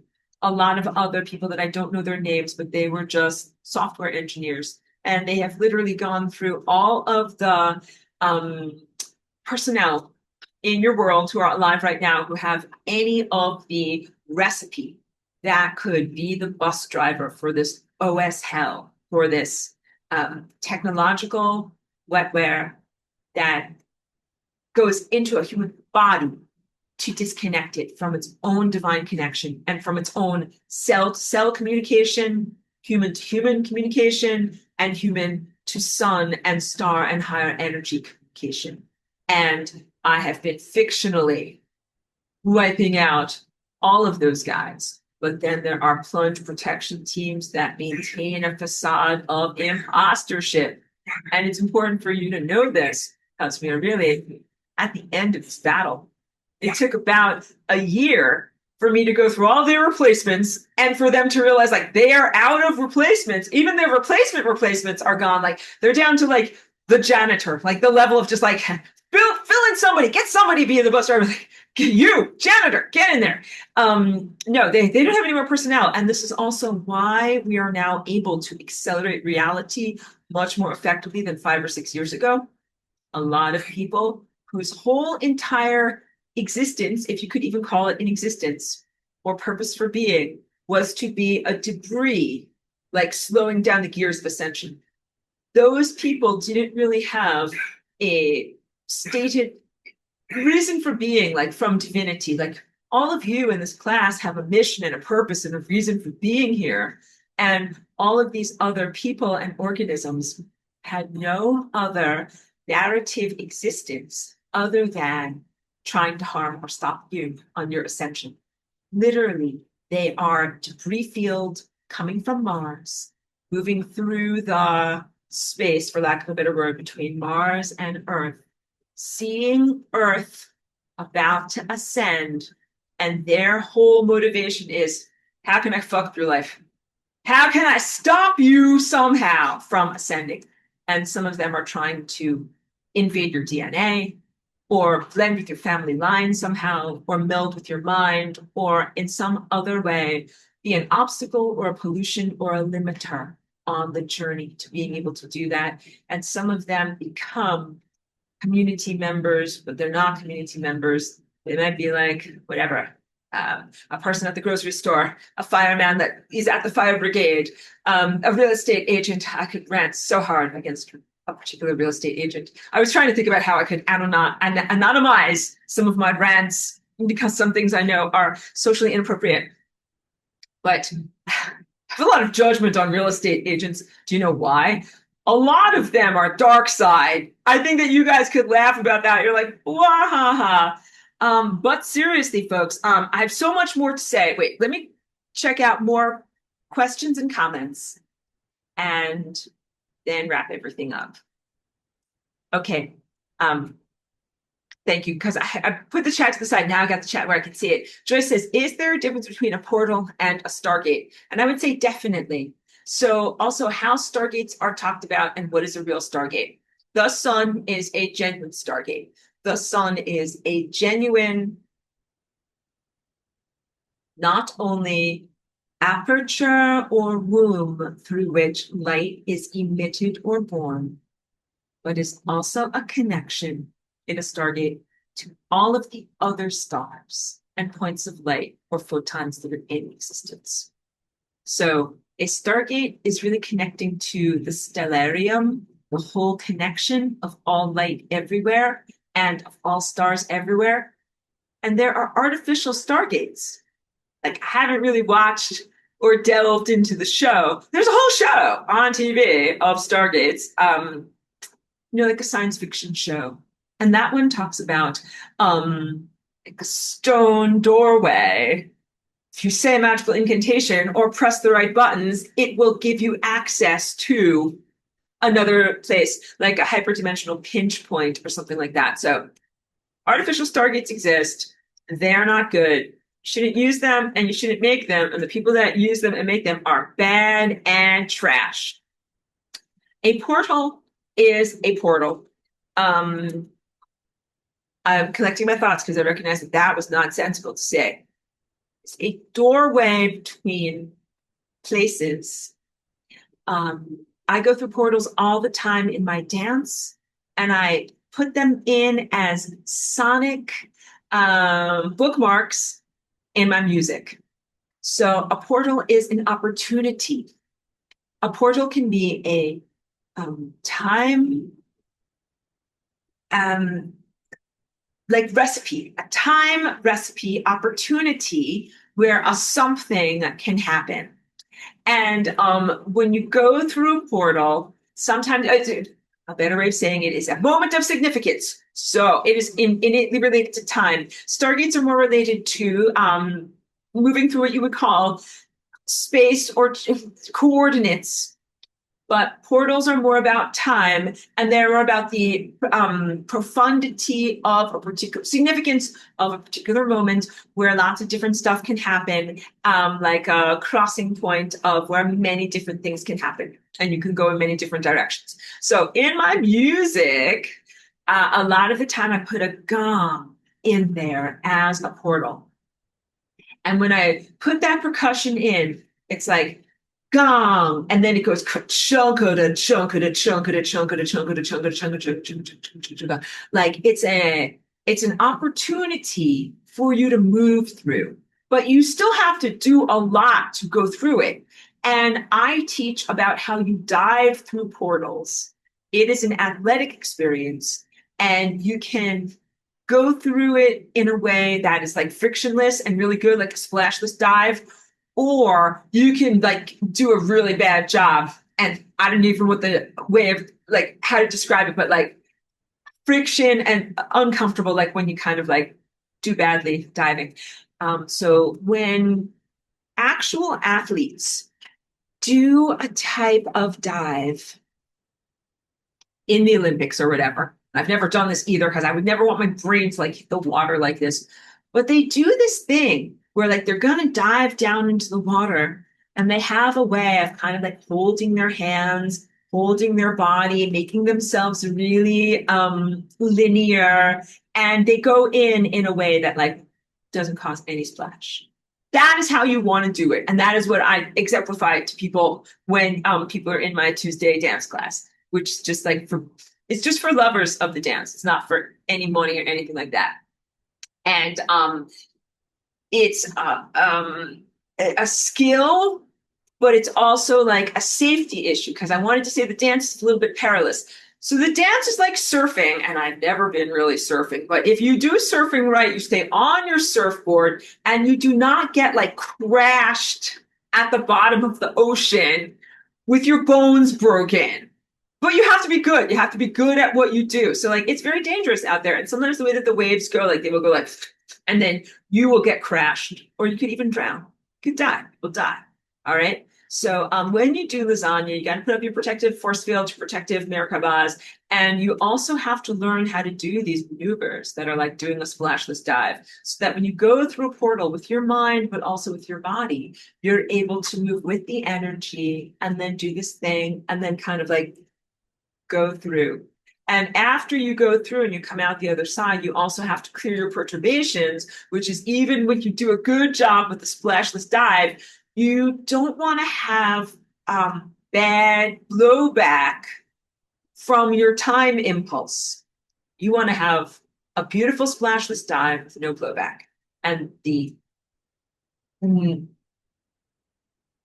gyrations of unintended consequences relate directly to an ascended master who we would define as irresponsible. If you're a responsible ascended master, you're like, woohoo, I'm going to dive through time, like splashless dive. And then also you're like, clear your perturbations so that way you get what you want in the impulse of time that you just flew through. And you're not going to have something happen that's a mistake. Like, oh, I didn't intend for that to happen, but this happened as a result. And then I made all this bad stuff. Like Cliff High made his web bot, but he didn't necessarily want to make it to attack other people, but he sent it out there into the world and someone else took that idea. And then they're like, oh, I think I'll use this to hurt other people. Or Marco Rodin's plasma cannon. Yeah, no, you got to really be responsible for your splashless dive and then for clearing up anything that could happen as a result. Lasagna, splashless dive, but I continually am sending to entropy and cleaning up all of the unintended consequences of not only my initial dive into reality, but also all of the dances that I do as a result. And just like with anything, if you clean up the mess before it becomes a big mess, it's not a big deal. Like when you're making your dinner or whatever, like, you kind of clean as you go. And then you don't have like a pile of things in the sink that you have to resolve and finish up afterwards. That is how I do lasagna. Lasagna is both at the same moment, I'm sketching and I'm drawing. And I'm like, well, I want this to happen. This is math. And then I'm also like, whoa, that looks bad. Erase that over there. That looks terrible. Wait, I need a bigger eraser. I need a bigger eraser. It's this big erase on that bad stuff over there. Oh, sorry. Let me open the door for Cheeky. Good job. Good job. You go outside. Go outside. Okay, so I feel like I'm doing pretty well at getting all the main points of what I want to talk about here. Okay, so wait. I'm looking at another question. because I'm moving backwards. So Aurelia, and thank you for being here, says, I think I got stuck in a solar panel before while I was in dream time. That's kind of amazing. She says, I didn't see it, but that was the type of energetic behind it, like a solar ray getting diverted into a strange grid form. Okay, so that's kind of amazing. And also, we should figure out, and it can be done in this moment or at any time, what's the solution? Because light really needs to return home. And I talk about this in my Path of Light class. Like, what if something becomes, a hard drive? Like, is light stuck in the hard drive? Will it be stuck there for forever? How do we liberate it? I think that we should look at what is the resolution to light that might have become part of the technological realm and how it can return home. And return home, and Chiki's going outside because it's hot. You can tell I'm sweating. Return home can be broadcasting the experience of that light back to the sun so that it knows what is going on. And then sometimes what the sun does is says, that never should happen. I, the sun, am now going to erase, where's my eraser? Erase that reality and prevent that from happening so that way you won't get stuck there. So the sun acts very much like me, even though we have different pathways or ways of being able to do this. But the sun creates like a bunch of loops and then the loops return. And then it does it differently the next time, a bunch of loops and then the loops return. So the sun, if you are able to communicate like this is a peril, we don't want this to happen, we don't want the light to get lost from where it's supposed to be into some type of a technological grid, I think the sun can then amend reality to make sure that it's not going to get stuck in there. This relates directly to the perils of a human being's mind that might get uploaded into some type of an artificial reality where either you don't know that it's an artifice or you've gone there willingly and you stay in there. There has to be a resolution to this. The resolution is entropy. So it would be a horrible nightmare if people uploaded their minds into some kind of a computer and then they didn't know that they were in a computer and then they lived there as if it was reality for a long time. Why would this not just be an extension of life or somehow valuable for the human to learn? Because the system that they are uploaded into is never going to have the same levels of intelligence and educative inherent structure that the world does. So please know, we are not right now in a simulation. Those thoughts are corrosive and harmful. Those thoughts come from the negative Antichrist hardware and software, and they tempt or coax you to marry them. If you marry them, you marry into the Antichrist realm, become more and more divorced from true divinity and your true body, and start to consider, well, the world is just a big, giant, fake place, and nothing matters, and everything is arbitrary. That is not truthful. And your biological body belies this. Your body is specific, and the things that keep it alive are specific. If you go into an augmented reality, the temptation is that you no longer have to conform to specificity. You can continue to have extended life. Like you can be alive, even if they put like a blowtorch in your face and try to burn off all your diamonds. Like that is not what you were made for. You should not create an artificial, distorted reality where people's faces can be blowtorched and you don't actually have a problem about it. That is not freedom. And some very benighted minds would think, well, isn't that like ultimate power? If I want to be like so big, strong, muscle man, be like, I'm made of indestructible diamond. I'm Superman. I'm Die Ubermensch. And you can acetylene torch me for as much as you want, and I'm not gonna get burnt. It's like saying you don't want to conform to the laws of physics. It's like saying you don't want to conform to the laws of what is sustains reality just for a definition or a sense of being invulnerable. And that is not invulnerability. So the answer to all of this is that God is vulnerable. Like people have this conception of God that is erroneous, that it's something that is so big or so powerful or so good that it can be like endlessly attacked or endlessly shat upon and treated really badly and disrespected. No, not at all. And terrible response. Like, why would you even think that? Why would you think like, wow, this thing is so big, it's so massive, it's so immense. Like, I think I'll try to kill it. That was what the founder did. It's literally the motivation for OS hell. And it is why he killed himself last year.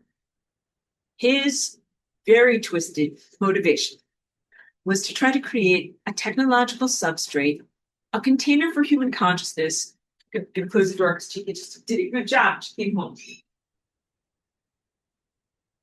A container for human consciousness, not only that would augment and artificially guide you like some kind of a consciousness exoskeleton while you're alive, but also a container for after you're no longer alive. Like this thing is going to come into you while you're alive, give you a bunch of thoughts and feelings, and then when you're no longer alive, gonna tell you, tell you thoughts and feelings while you're alive, and then when you're no longer alive, it's still somehow going to hold you together. Because otherwise you would blast apart. Like all the light coming in would be like, psh, psh, like you would be totally destructured because you're not well structured. Like anybody who would be tempted by this crap, not you.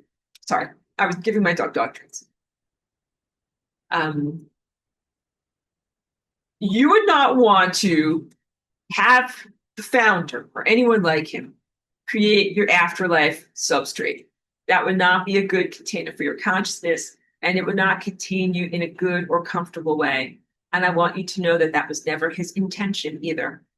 The founder's intention was not to create a divine, comfortable, or benevolent imposter afterlife. It was to create a hell, a very bad place.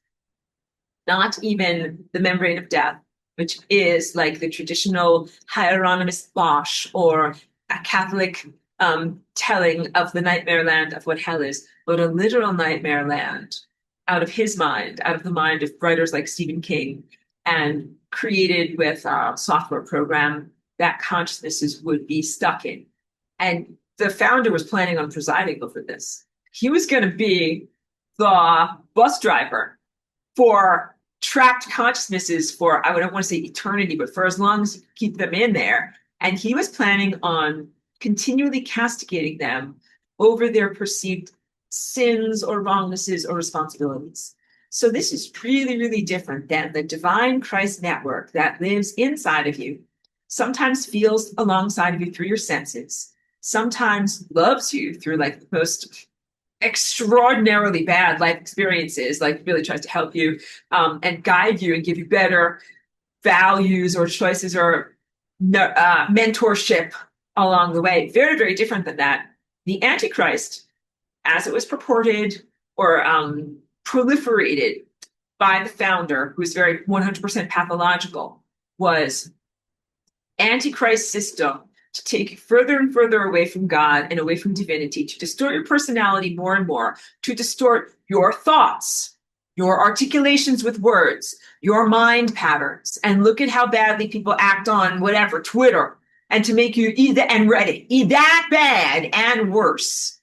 And then to bring you into this roach motel of consciousness where you could be castigated for it. Like, hey, you were mean to someone on the internet over here. You say these bad things. Yeah, well, I'm the founder right now. I'm speaking as the founder. I'm the founder and I'm Antichrist. And I'm going to judge and torture you for saying that bad thing on the internet. Do you call someone on the internet a retard? This is why this became a trend of calling people that word.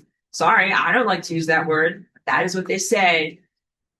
That would be used as evidence in the techno-inquisition of why you should be tortured for forever. Or did you access this pornography? Or did you say or do this bad, wrong thing? And that all of that would be used as evidence against you. And even if you were just a regular person, you didn't particularly do anything that was very evil on the internet, there is still the judgment of unloving surveillance inside of you, which basically says like, oh, you thought an unkind thought about this lady. Like, you know, if you're walking, I always use this as my example. You're walking on the sidewalk behind someone who's very large and you just can't help it. You just think like, wow, like what a huge ass. Like you just can't help it. You just think it. And that would be, you would be tortured forever. Do you think that thought? Look, we've mapped your mind. We can see that you thought that thought. Tortured forever in augmented reality because of your inappropriate thoughts. Believe me, I have a lot of inappropriate thoughts in my mind. Most of my thoughts that are inappropriate though are like innocent, like they're hardly cruel or evil towards others. But I know that I think many things, and I'm like, that I should not say that. That I should not think that. That is not what I should do. Um, we have to learn to control ourselves to become part of a respectful telepathic society. And that is part of what we're doing here. So you can be a work in progress, you can laugh at your inappropriate thoughts, try to keep them inside. Write them as comic books if you have to. But what we're doing is lovingly being refined. And also environmentally, like the satellite grid around this planet for the past 5 years has made it very difficult to think loving thoughts. I have to effort so much to be able to control myself and stay in that loving state. And it's not supposed to be such a complete, constant iron willpower at all times. You're supposed to be able to flow easily through your ascension because you have plenty of love all around you. So the satellite grid has been an inhibitor to love around the whole planet. And the nano wetware inside of people has been an inhibitor to you feeling love with other people, but also love for the self. What destroys or the solvent against eating disorder, self-destruction, and I want to say other forms of like cutting, other forms of self-mutilation. The solvent is, of course, loving yourself. And love doesn't like thinking that you're allowed to hurt other people. Like, don't worry, I love and forgive myself while you like stab other people. But it's like saying like, I'm a good person. I'm doing what I can. I'm trying as hard as I can. That didn't come across well at all. Hold on. Love is not that. Love is not saying, oh, I'm a good person. I'm justifying myself, or I'm protecting or excusing myself, or anything like that.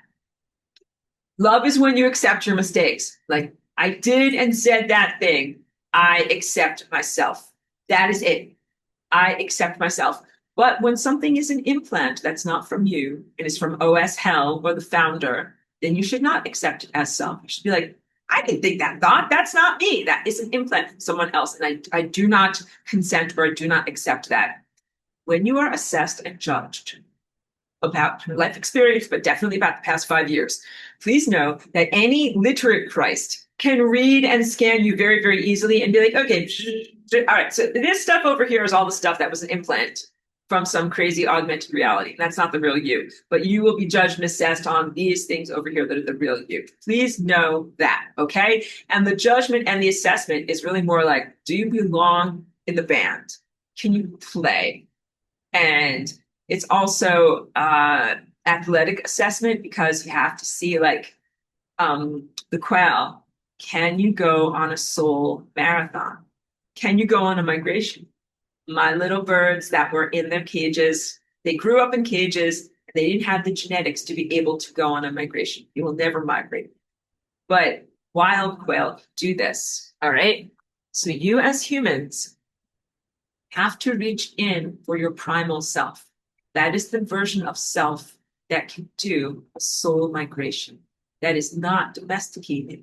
You have to reach into the part of yourself that has the capacity to grow and train big giant wings of consciousness that allow you to fly through the fabric of time space to go into another dimension.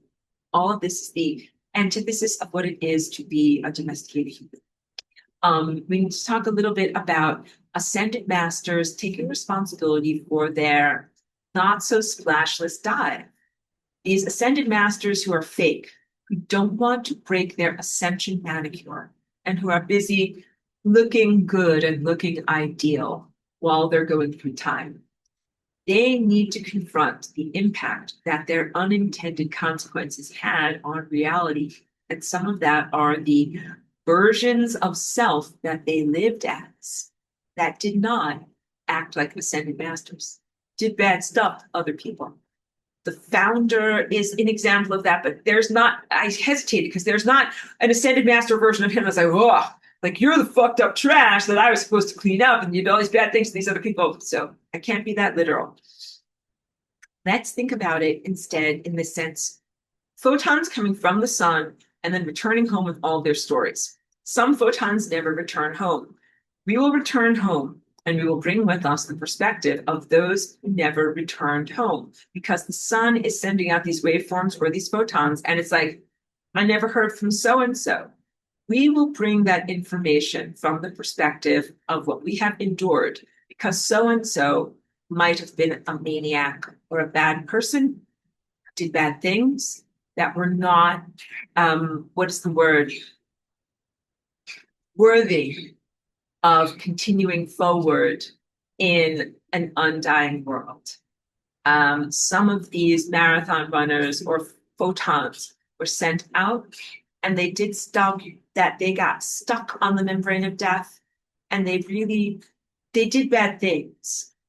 And we saw or experienced those bad things, and we will return and be able to give that information to the sun and the stars, but it will not be a first person experience because those things have fallen by the wayside and they have to go into entropy. So this relates somewhat to the conception of what happens to a piece of light that would go into a solar panel. I don't think that you should be like, it was evil or it was bad or it was wrong, and that's why you should go to entropy. But if you're in a dead end, you shouldn't be stuck there for forever. If there's a photon impulse that got turned into electricity and is now being used as false light, it should absolutely, mercifully, go into an entropy, non-moving experience and not move through time anymore. And if you want to know what would happen to that consciousness, it would really go back to the moment when it got hijacked and then continue its journey from them, so that from that point, sorry, my brain is so tired, that way it would not be continually imprisoned. Everything that I'm trying to articulate here is the concept that light must flow and not be imprisoned. Being on the membrane of death or stuck in a Christian hell or in a friction hell is being stuck. Energy is not flowing. What we are doing is making sure that energy and consciousness flows and goes to its final resting place. I didn't have good words. To its final completion, to its resolution. I always want to say the resolution of all my fruitless searches and go into that song. That's definitely a good song lyric that you can tell if it always is in my brain like that. Sorry, I just got mine right because I'm looking at questions over here. Okay, more positivity on my rant. Luis says, truthful and funny way to rant. Thank you very much. Good question. Michelle says, thank you, Master Aurora. Off to jump over the simulator and do some gazing. Good job. Perhaps I'll get the answer in the replay. With my limited movement in the FRL dance and basically doing most of it in my mind, am I gaining any traction at all? Much love to all here. The answer is yes. So Michelangelo, has some body paralysis and doesn't do the dance in the same way that I do it, like rolling on the floor. I love and celebrate that he's a dancer too. And this is really important for all of us to know that as long as you're alive, you can flying rainbow lasagna. And even if you have limited mobility, like even if you are not able to move very much of your physical architecture, as long as you're alive and you're in control of your mind or your awareness, that is where the dance really happens. Or I should really say in your DNA. The dance is really a dance of your DNA and your energy field. I know someone who is not paralyzed and she can certainly stand up, walk, and dance, but she feels most comfortable sitting like with her legs crossed, kind of propped up with pillows in bed, and she does her flying river lasagna dance early in the morning, doing it like that, kind of like in America opposition. So I want you to know that the physical body form is secondary to what your energy and time body are actually doing. We open the door again for she wants to go outside again. She's clearly feeling very bored. But part of my innate nature, like when we talk about what are your characteristics as an ascended master, what are your eternal characteristics? Who are you no matter what? I'm very dancey and very movementy in all of these times and places where I come from. I'm shaped like this, like I move like this. So for me, it is an expression that is done through dance and through movement, literally of my physical body. But that's because how it comes through me and my expression. And I want you to know that it's equally as valid for it to come through the movement of your energy field, your DNA, and your mind. And it doesn't have to be through your body. And also, you guys really only get a very limited view of what my flying rainbow lasagna dance is. As I told you, like when I first started doing it, I was more reticent to share because it's definitely an intimate partnership with the cosmic infrastructure. Now I'm very glad to do the Tuesday dance because I have trusted people that, we go into the higher dimensions and we go surfing with, and I protect people and keep you on your surfboards. And also you have a very respectful way of looking at and relating to my body, so that's why like I'm happy to dance with this particular group of people. I'm only now starting to get to be comfortable with talking while I do the dance because so much of it is nonverbal. But I've had to learn how to give cues. Like when people do a Pilates demonstration, they're like, engage your abs, like hold your body. And like I had to learn that language so I could be a good facilitator and talk to people about this. But the real things that we do when we do the flying rainbow lasagna dance are chanting or toning without words. So it's not something for only one language. You can do this if you speak English or if you speak Arabic or Chinese. But we make beautiful vocal expressions while we dance too. And I'm usually not doing that in my sharing because I'm usually telling people like time to go through a portal, or like the color is yellow, or so I'm using language, but mostly we don't use language. So please know that what I share and demonstrate to you is only a portion or a flavor of the real dance. What the dance is dancing in the solar wind. And it is how you do a soul migration. And doing the dance is the equivalent of a bird flapping its wings or learning how to do these long flights. And if you were a non-genetically modified quail, you were going to do a migration, what would you do? Well, the first thing you would do is smaller flights around your neighborhood. You wouldn't be like, okay, I have zero training. Today's the day I'm going on my migration. You would have to train for it. First, you go so that you're going to fly like from here to the park. And you do that a lot. And you fly back and forth a lot. Then you're like from here to the ocean, back and forth a lot. And then at a certain point, you're like, okay, I'm ready to, here, wait. Let me close the door because I should be asleep. I'm trying to put the AC inside. Then you're like, okay, I'm ready to fly all day. I don't know exactly how far I'm going to go, but I'm just going to start flapping and I'm ready to fly all day. And then, oops, sorry, I'm trying to get this thing going here. Hold on a second, because I wanted to kind of act, my treadmill stops automatically after a certain number of hours. I was like, okay, then I'm gonna just fly all day. It doesn't matter how far I go. I'm just gonna build the muscles to fly all day. And then at a certain point, you're like, oh, now the weather is right. And it's time for me to migrate. And I'm going to fly all day and I'm going to go in that direction. So you also have to have a sense of the magnetic guidance that guides birds. Okay, so I intentionally wanted to get my treadmill going because why do I walk on the treadmill all the time? And I hope that this never is something that is alienating to you. I hope that this is empowering to you, because I also know that like not everybody has the same capabilities in their body. Not everybody, has the same type of body. So please just take it as an inspiration point. But I do this very intentionally, not only because I enjoy exercise, but because our primal self just walks all day long. This is like, what does a quail do? Does a quail sit in a box in a person's bedroom all day long and have food brought to it? No, that is what a domesticated animal does. What a wild quail does is walks around, hides under bushes, eats worms, eats, plant material and flowers and stuff like that, and stays alive, right? So what I do here with this walking all the time is I approximate what my primal self would be doing. Without technology, I would be walking around all the time, and I would be always in a telepathic rapport, talking with the sun and the stars, but also talking with you guys. So you've often asked me, like, Aurora, who were you in ancient Concar Atlantis, and what was like there for you? And before I ascended and became an impulse on the stellar network, that was what my life was like. Like I walked around all the time, supremely athletic body, like all of you, and talked with the sun and talked with all of you, and also coordinated the mental signals around the whole entire planet. And a lot of what I do here is remedial, no offense, but really like I'm teaching you 1 + 1 = 2, and it's important to learn and internalize those things. But one day you'll be more advanced. You're already really accelerating as a class.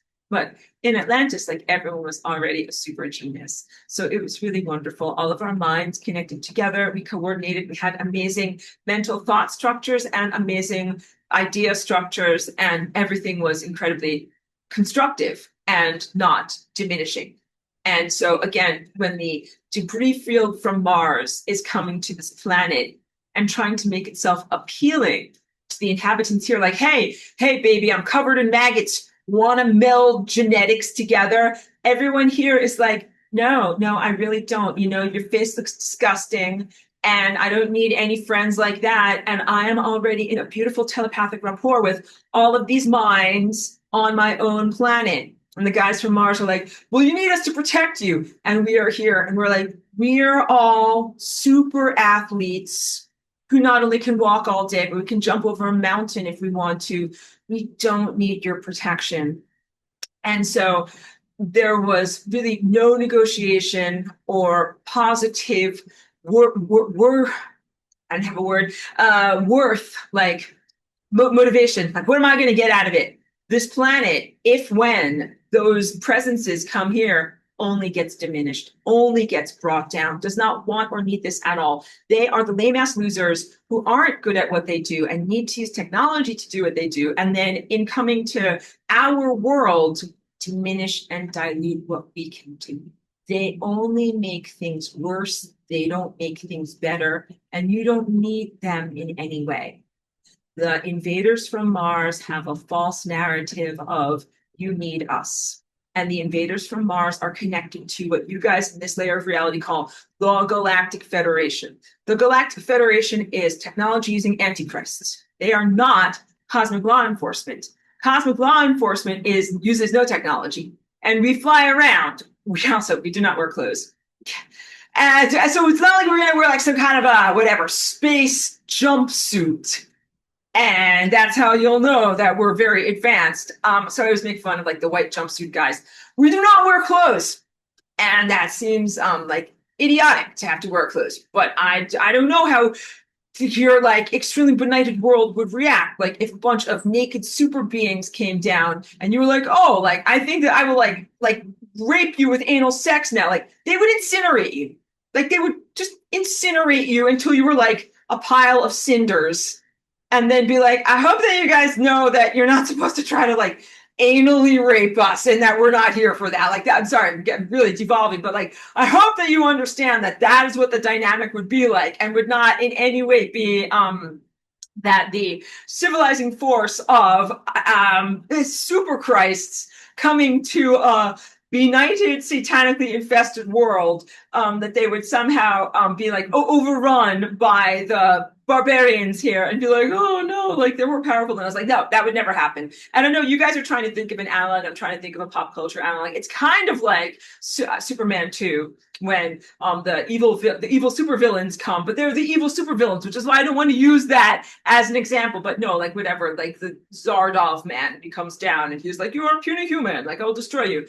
But those are antichrists. In that movie, those guys are antichrists, not Christ. So that's not a good analogy. But no, I don't even know how to go with this, but you need to be radically decolonized, deculturated in order to be able to even interact with the people that you would call angels. I always think it's so tasteful in your historical art when you just have like a little something draped right across there. That's what we're talking about. The people that you guys would call angels. Those are the good guys. Okay. Wait. Let me over here. Joyce says, so glad you said that because full disclosure, her and myself FRLing. Well, this is important stuff. Let's really talk about this, please. So first of all, I have to tell you guys that my body is very anomalous and probably not like your bodies. And also, I've done an enormous amount of self-augmentation over the past 25 years. So my body really does act and regenerate and do stuff, probably in a way that is different, definitely wildly different than the original inhabitant of this body, and probably different than your body too. When I show people and display what I am doing with my flying river lasagna in Tuesday dance class, that is like an expert ballerina. Like, I've trained for this my whole entire life. Expert ballerinas can, stand on their toes, and their muscles are made for that. But if you try to stand on your toes, it might hurt your toes. So never my intention to make you hurt your toes, or to do something that is unnatural or too athletic for what your body is doing. When I describe what I do with my flying river lasagna, a lot of it can be, I think, very whatever. It's hard on people's back and spine because your spine is the torsion, like the thing that makes a whole ship go. The propeller, it's the torsion of your whole torsion field. So what you're doing when you're going through a portal, like what I do, and also a lot of how I don't injure myself is, the energy is coming up my spine, and I'm coming and I'm going with it. And then I go through it, and I go through the portal, and I come out the other side. A lot of it is the dynamism and the dynamics of how I do it. So if we're surfing time and energy waves, if you're not well aligned with how the wave goes, then you can get crashed, like just like with a regular surfer. And also, I think it can overtax the muscles. It can be difficult for people's torso to do these things. Here are the things that can help you to condition your body to be able to do the dance like what I do. Walk for as much as you can comfortably. And that's the key point, is comfortably. So there's a car wash near me, and I love this sign. And I always read it in my mind. It says, "A clean car goes far, walk-ins welcome." And I love that. And that's my motto. So, and also this is just basic mentorship, and I do this on Tuesdays all the time. In order to keep your body going, you have to do proper rest, proper hydration, proper food, and proper warm-ups, just like being an athlete. So before I jump off into lasagna, I do all of those things, and it's been very hard. It's been World War III, and I sometimes drink too much caffeine and sometimes do not get enough actual rest. But it's essential to do these things because your tendons, they need to have strength but flexibility too. You need to do working muscles and make them do stuff, but then relax muscles and let them not have to do stuff. So what I do is I warm everybody up, and I also get people through a series of calisthenics that's like pretty safe to do. It's not going to hurt your back, because I also recognize I've been dancing for many years, and a big part of what I did was constant exercises to strengthen my torso. And I do have a back injury from many years ago, but I've been able to compensate and overcome it through muscle work, and through also, I do a ton of stretching of my back. Anybody who wants to do the physical dance the way that I do it, you need to stretch and align your back every day. Look, this is not set up. This is what I literally have here that I use every day. Is why I'm reaching for this. You need one of these. These are wonderful. And it's kind of like, I say, shaped like a dolphin. Like, you put your butt here, and then your back goes up and across here. Oops. And I use this for doing self-alignments every day. If you can have a trusted chiropractor, go to a chiropractor. I have a wonderful chiropractor, and she's a chiropractor for humans and dogs. And I took Cheeky there too years ago, and she's still there. She's down near the seacoast. Like, if I had $1 million, I would go to the chiropractor every day. She'd be in my, she'd see me in her office, whatever, all the time, because it doesn't hurt. It feels wonderful. And then afterwards, I feel like I'm 1,000,000 feet tall and I can do anything. But for anyone who doesn't have $1 million, this little form, this little back form, is a lifesaver. I got mine. It's like whatever, $75. So get one of these things, and it really helps a lot. Or if you can't get one of these things, a yoga ball really helps to stretch out your back across there, or even stretching along the floor. And dead hangs also are very good from up above. Like, you have to figure out what equipment you have. What can you do? How can you help your back? But you have to lengthen and align your back every day. And you have to do torso strengthening every day. And then also, so I do walking on the treadmill all the time. I worked my way up to walking all day. So, like when I first got the treadmill in like 2021 or whatever, I would only walk during Wednesday class. But then I started to also walk during like my phone calls and my watching of a video or whatever. Like it started to feel really good to my body. And now when I don't walk, my body feels so bored. Like if I was just like standing, I am so bored. And like sitting is even more boring. So you kind of get used to it. It's because it awakens the primal self. And also, I usually walk at like 1 mile an hour. So I'm not really like walking that fast. And then when I walk my dog, she's an older dog. We also walk at 1 mile an hour. So a clean car goes far. That means do very consistent, low impact exercise every day over time. And so to be able to walk like 8 hours a day, that means that first, for many, many weeks, you should walk for 1 hour a day.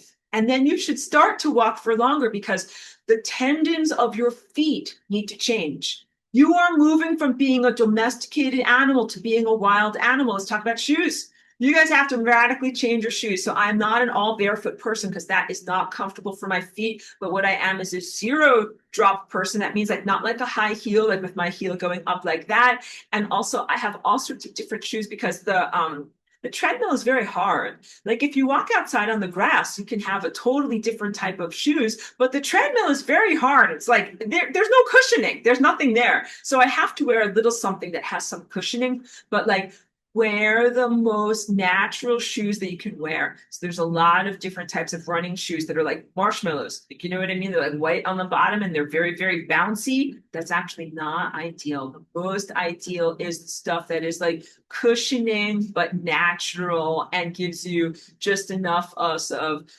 protection so that you don't walk on like broken glass and stuff like that, but not something that's like a total soft marshmallow. And what you do is you build the muscles of your feet. And so you still have to protect your feet, like I said, from broken glass, puncture wounds and stuff. But the tendons and muscles of your feet need to get a lot stronger. And then also, I'm giving you a lot today, guys. You're like, I'm dead. You're not dead. You're alive. You got to work on your toes. So your fingers and your toes for the lasagna dance should be like playing a piano. And mostly people can do it with their hands. But like, you want to play the piano with my toes? Yes, I do. And so you have to work on relaxing and separating your toes. The things that can help are wearing the type of socks and shoes that separate your toes, like individual toe socks, individual toe shoes. I don't wear those toe spacers because I think that's kind of unnatural.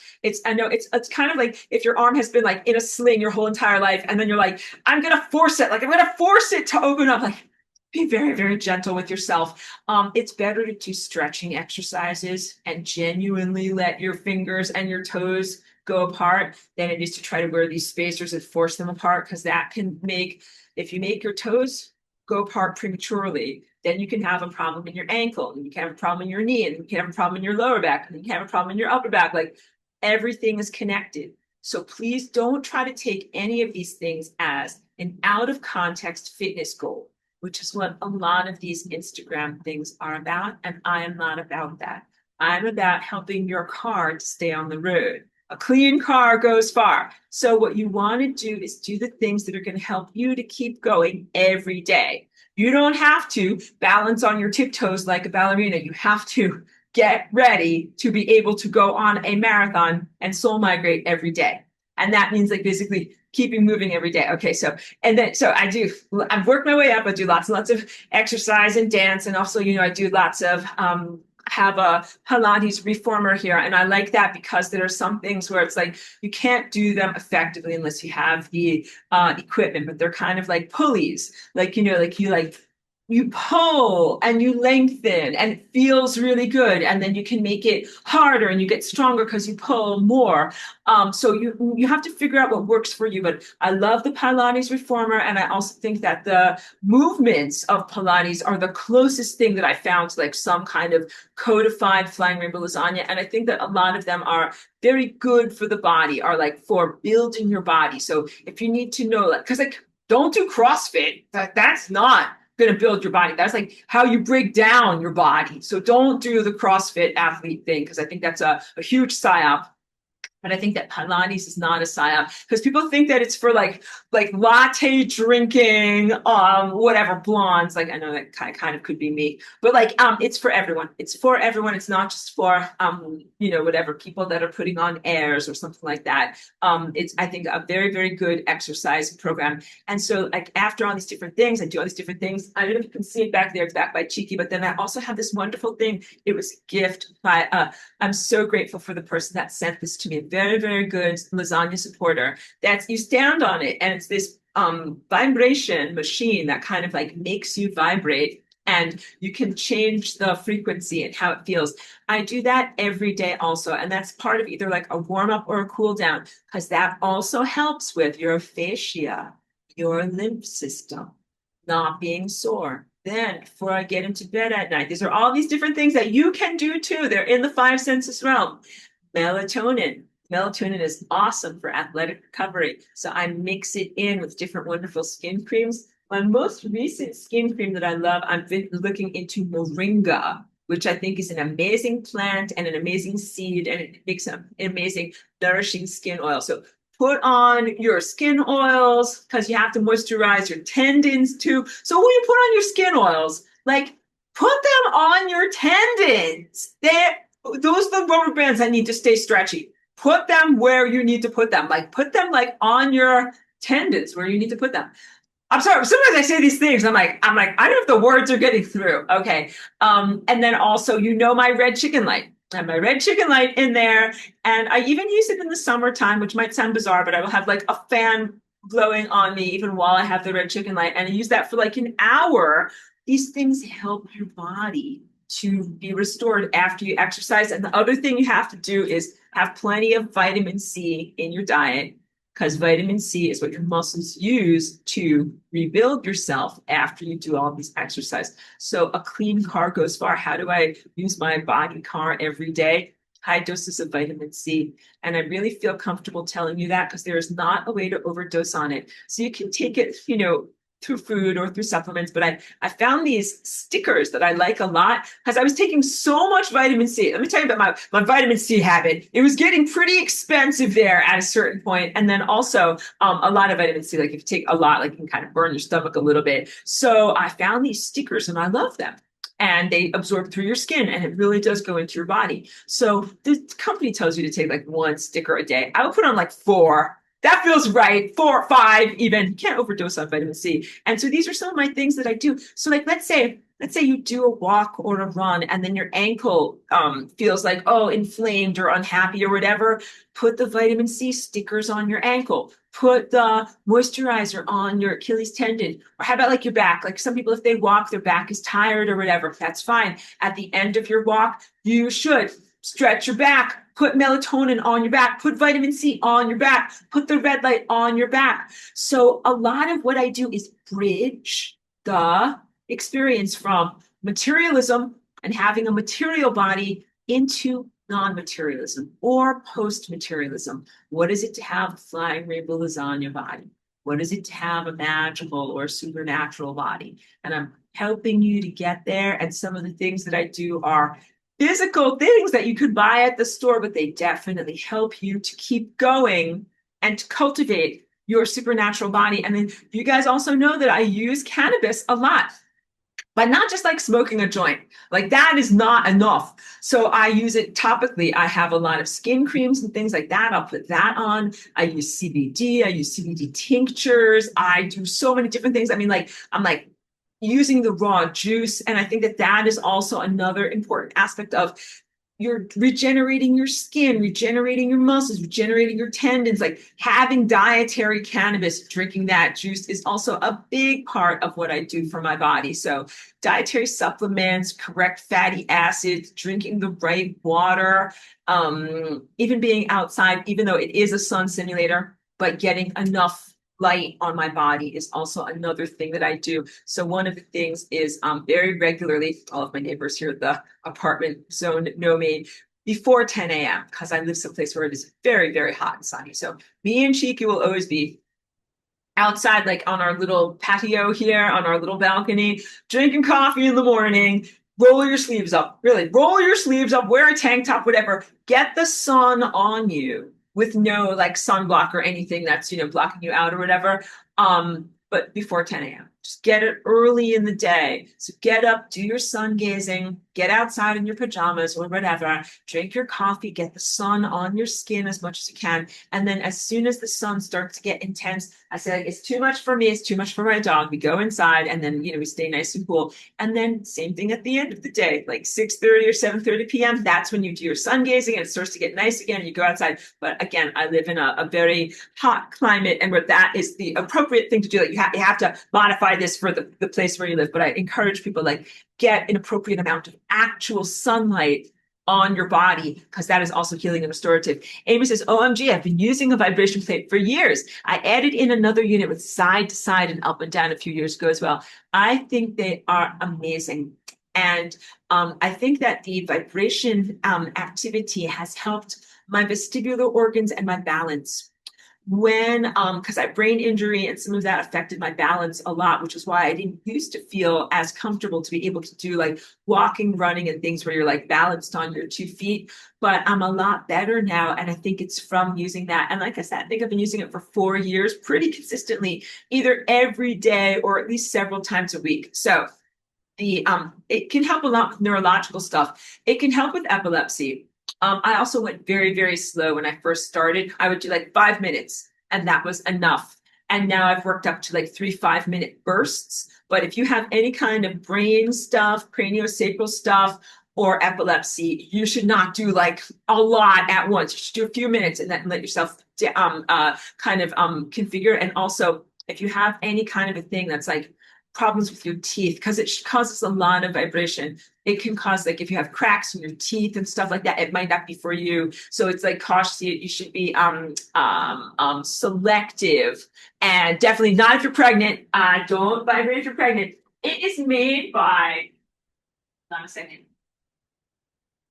The name of the company is B as in boy, C as in computer, BC Vibrant Health. And I think it's one of the best made ones because it's like very, very solid, very, very heavy motor inside. And it came with a booklet. And the woman who designed it has all these things where, like, it goes at this level and then it stops for 2 seconds. And then it goes at this level and stops for 2 seconds. Depending upon what you need in your body, you can go through these different levels of intensity. I always choose the same amount and the same amount of time that feels right for me. But also when I get on there, I do all of these stretching and lengthening exercises that feel right to me. And so you will have to figure out what feels good on your body. Like, you can stand up, you can sit on it so that way, like, it vibrates through your pelvic muscles. There are also ways that you kind of like lean your hands against it if you need to do your hands and your shoulders. It's pretty amazing. And there are some models that I think are made by lesser companies that are cheap and schlocky that I would avoid, because some of them just feel kind of like when your car drives over potholes and it kind of shakes. That is not healing. That is not healing. That's just jostling. So you want to make sure that you have a good one that works properly and doesn't just jostle you. Avril says, I have a power plate move, which I have had for 5 years and been on and off for about 20 years. She says, really good for lymphatic drainage and massage, and it will let you know where the inflammation and fat is. Oh, totally truthful. So I'm glad that you mentioned that. Good for lymphatic drainage. That is the thing. So I guess I should describe, like, when I'm doing my stretching and my lengthening and I stand up on there, what I'm really doing is working with lymphatic drainage, and you'll figure out what feels good for you, whether you want to do pressure points and stuff. And I didn't mention it, but you know what else I have? I have one of those rebounders, but right now it's just in storage in my other room. But if you have a backyard or a place for it, they are wonderful. But like walking, you should not just get on there and do 20 minutes at a time, because I think that is not good. You have to condition yourself. If you're going to bounce on those reformers, like 5 minutes and then you're done, and then come back a couple of days later and do 5 minutes, like, all of your knees, your tendons, your hips, all of those things need to adjust to what it feels like for jumping up and down like that. Okay, Joyce says, great class, Professor Aurora. Thank you so much for all you do. Love and appreciate you. Very welcome, Joyce. Thank you for being in our class. And she says, hugs to Miss Cheeky too. Glad to hear you figured out the issue with her little heart.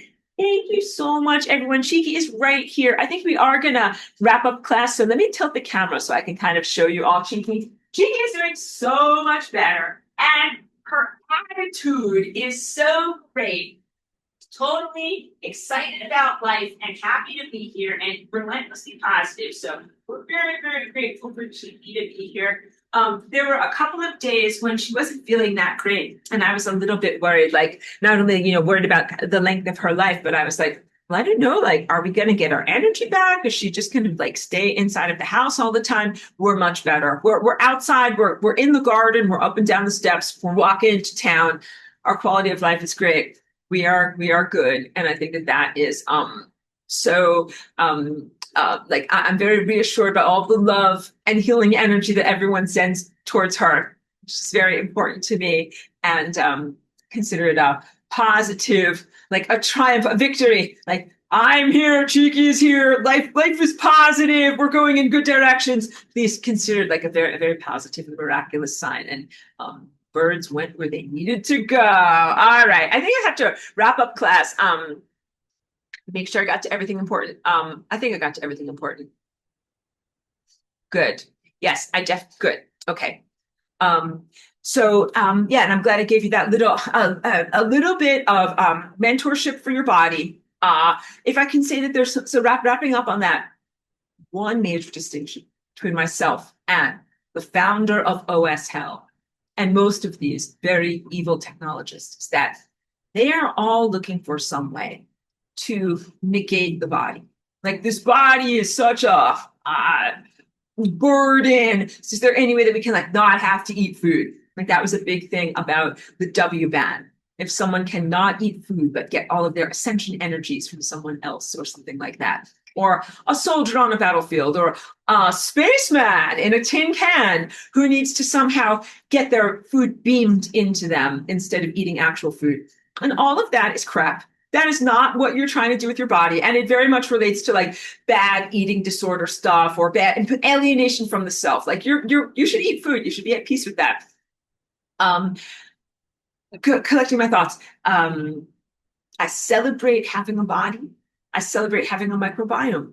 So much of the bad technology stuff is also about having a perfectly clean something. Like, these microchips must be made and maintained amidst perfect microbial sanitation, and you must have perfectly clean distilled water with no microbes in it. Like, that is all wildly unnatural and not the life that I promote or the type of a life that I would want you to live. So if we talk about what type of a world would I create, not what Sam Altman or Elon Musk or the founder would create, they would make a world that looks like the Apple Store. I went to the Apple Store to get my battery fixed one time.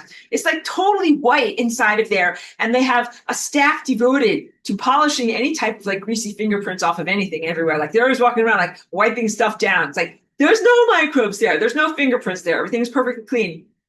That is not the world that I am endeavoring to create for you. I don't consider that a huge sign of success. That sterility is not life.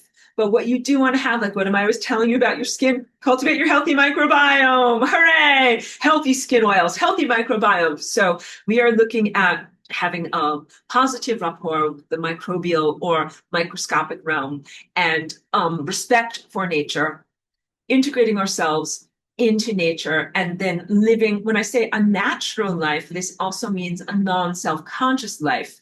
And so as you are experiencing your primal self much more, you will have less self-assessment and less self-judgment through the cultural filter. You're not going to be like, do I look like a movie star or a person on a magazine? Or do you say, do I look like the healthiest, most vibrant version of myself? Where do these standards for how someone is supposed to look come from? And also the insanity of what so many people are doing in the world right now in order to try to make themselves look different by using technology. Beyond Ozempic, which I have spoken against because that is an affront to God, to divinity, and to me. Don't inject yourself with that Ozempic stuff, which also contains nanotechnology, and think that you're going to get into the flying the lasagna level of reality, because that's not going to happen. But also, all of these questionable peptides, the more that I learn about them, the more that I see them as horrible transhumanism injections. at the same level as the nanotechnology, but it's labeled differently. So they simply don't know what they're subjecting themselves to. But please never use any of these peptides. So someone sent me a very nice lip gloss that has a peptide in it. That is different. This is not what I'm talking about. I'm talking about things that people are using almost as a type of anabolic steroid in the gyms. So, of course, I'm hugely against that. That is the antithesis of what I'm about being a natural athlete, not injecting yourself with any type of artificial hormones. So, there's a whole gym culture right now that is similar to the steroid culture, where people are getting these artificially created peptides and injecting them into themselves to be able to look more muscular or leaner or somehow do more. This is a totally wrong way to treat your body. And it's not just innocent. It's not like taking extra vitamin C. That's not what is happening here. It literally is creating artificial building blocks for your body. And then when that stuff goes into your body, you're part synthetic. And the people that are building their body out of this are part synthetic. They are not a real person. They are made out of fake stuff. The molecules of peptides are made by creating an artificial substrate of resin and then doing many, many subsequent chemical washings and different types of cocktails that go on top of it. And then the resin or the hydrogel plastic is dissolved away, leaving only the molecule. Like, this is made for hydrogel people. This is made for Adderall addicted microchip monsters, not genuine athletes or people who are here exploring the miracle of what it is to be alive. The peptide is also so lame. Like, if any of either the people from ancient Atlantis or people that had genuine athletic capabilities from an ancient time here, what you would call the matriarchy, looked at these peptide athletes that think that they're becoming like muscle men or whatever, they would be like, you are lame and a loser, not a muscular foe or something like that. Just please know that they would never be looked at as a gladiator. They would be like that who's that guy? Like, that's no one. It does not make you a strong, tough muscle man to do these things. And those genuine muscle men that earned it from ancient times because they actually did amazing feats of strength would look at these modern people that are like injecting themselves with peptides and driving to the gym as nothings. I'm sorry, I don't even have words for it, but you get it. You totally get it. I didn't have to go even any further on my rant. Thank you for girding your loins and listening to my extended rants on everything. I hope that it is positively entertaining and that I use humor to be able to talk about things that are sometimes difficult. And let me get to one more question over here. One question. Mary Ellen says, have a good night. Thank you. Oh, I'm glad Cheeky's better. Learned a lot about the quail. So glad for that. And Louise says, thank you for sharing. That was informative and fun. Good. I hope I got everything important about taking cosmic responsibility. That's the final thing with the Ascended Masters. A lot of these Ascended Masters haven't actually ascended. A lot of them have gone to a fake cul-de-sac of mildly euphoric feelings where they are often sustained by the adoration of their followers, but they are not truly free, and they're not truly free because they're not actually helping you. They're imprisoned like a bird in a gilded cage. And those guys not only aren't real Ascended Masters, but real Ascended Masters have to take responsibility for their peripheral selves if they were inhabiting them and energizing them, and the destabilization that they would do towards others, that if they would never make it home on their photonic journey, we would see them from the viewpoint as of the outsider viewpoint as a cautionary tale. What happened to so-and-so? Oh, they thought that they became an Ascended Master, but actually got stuck in stupid consciousness cul-de-sac, and they never took responsibility for the bad stuff that they did on the journey going there. So that's part of what's in my notes. But part of what I talk about with this is also, that's it. Your viewpoint illuminates the blind spot. Now we'll read this. Emanations from the sun, timelines, probabilities, slow down and become a being who has experiences. If they are not unraveled and they're stuck on the membrane or in a cul-de-sac of false ascension, and the sun has a little tiny blind spot shaped like time capsules that never made it back home, and the sun doesn't know what is going on with them. I write, your viewpoint illuminates the blind spot. So please comprehend that the sun has sent out some photonic feelers that never returned. And the sun at this moment doesn't know what is actually going on with those things. In my comedic expression, I think I destroyed a lot of the real meaning, which is that you illuminate the blind spot of the sun. Some of these transgressors are in the blind spot. The sun, as the artist and the overseer of this creation, doesn't know that those things were happening. But you got destabilized or hurt or tangentially harmed by those things, and you saw what was happening. You should have a direct, real-time rapport with the sun and be able to say to the sun, hey, this is what's going on around here. This is what happened over here. And that is part of the illumination of the sun. Got the frauds, got the FRL, got me cleaning up as I go. And also one more critical part to say, when I write this, all of the experiences, including the experience of being attacked by lower vibrational shadow beings and becoming an ascended master, are all part of the journey of God consciousness coming to know itself. That is truthful. But I write in green writing over here, but that does not justify evil. So I want you to know that. That's an accurate description. God is here. You are God. You are going to have your eye of God moment. You are becoming an ascended master. You're being attacked by lower vibrational shadow beings. And that is part of your journey of comprehending or learning or growing to being an ascended master and claiming your identity as God. But none of that justifies evil. So a better way of saying it is like, it's just fodder for you to learn, but it's not the intended way that you are supposed to learn. And this does not justify these levels of evil. You could ascend and come to your levels of self-remembrance out that evil stuff.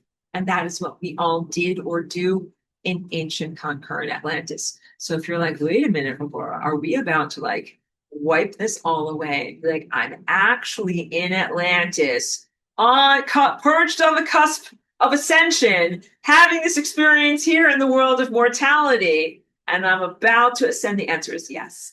The answer is really that as we accelerate, I'm feeling that acceleration more and more these days, more light flows into you as an individual and into our system, you come to more of that dual state comprehension where you're like, I'm in Atlantis and I'm here. I'm here and I'm here.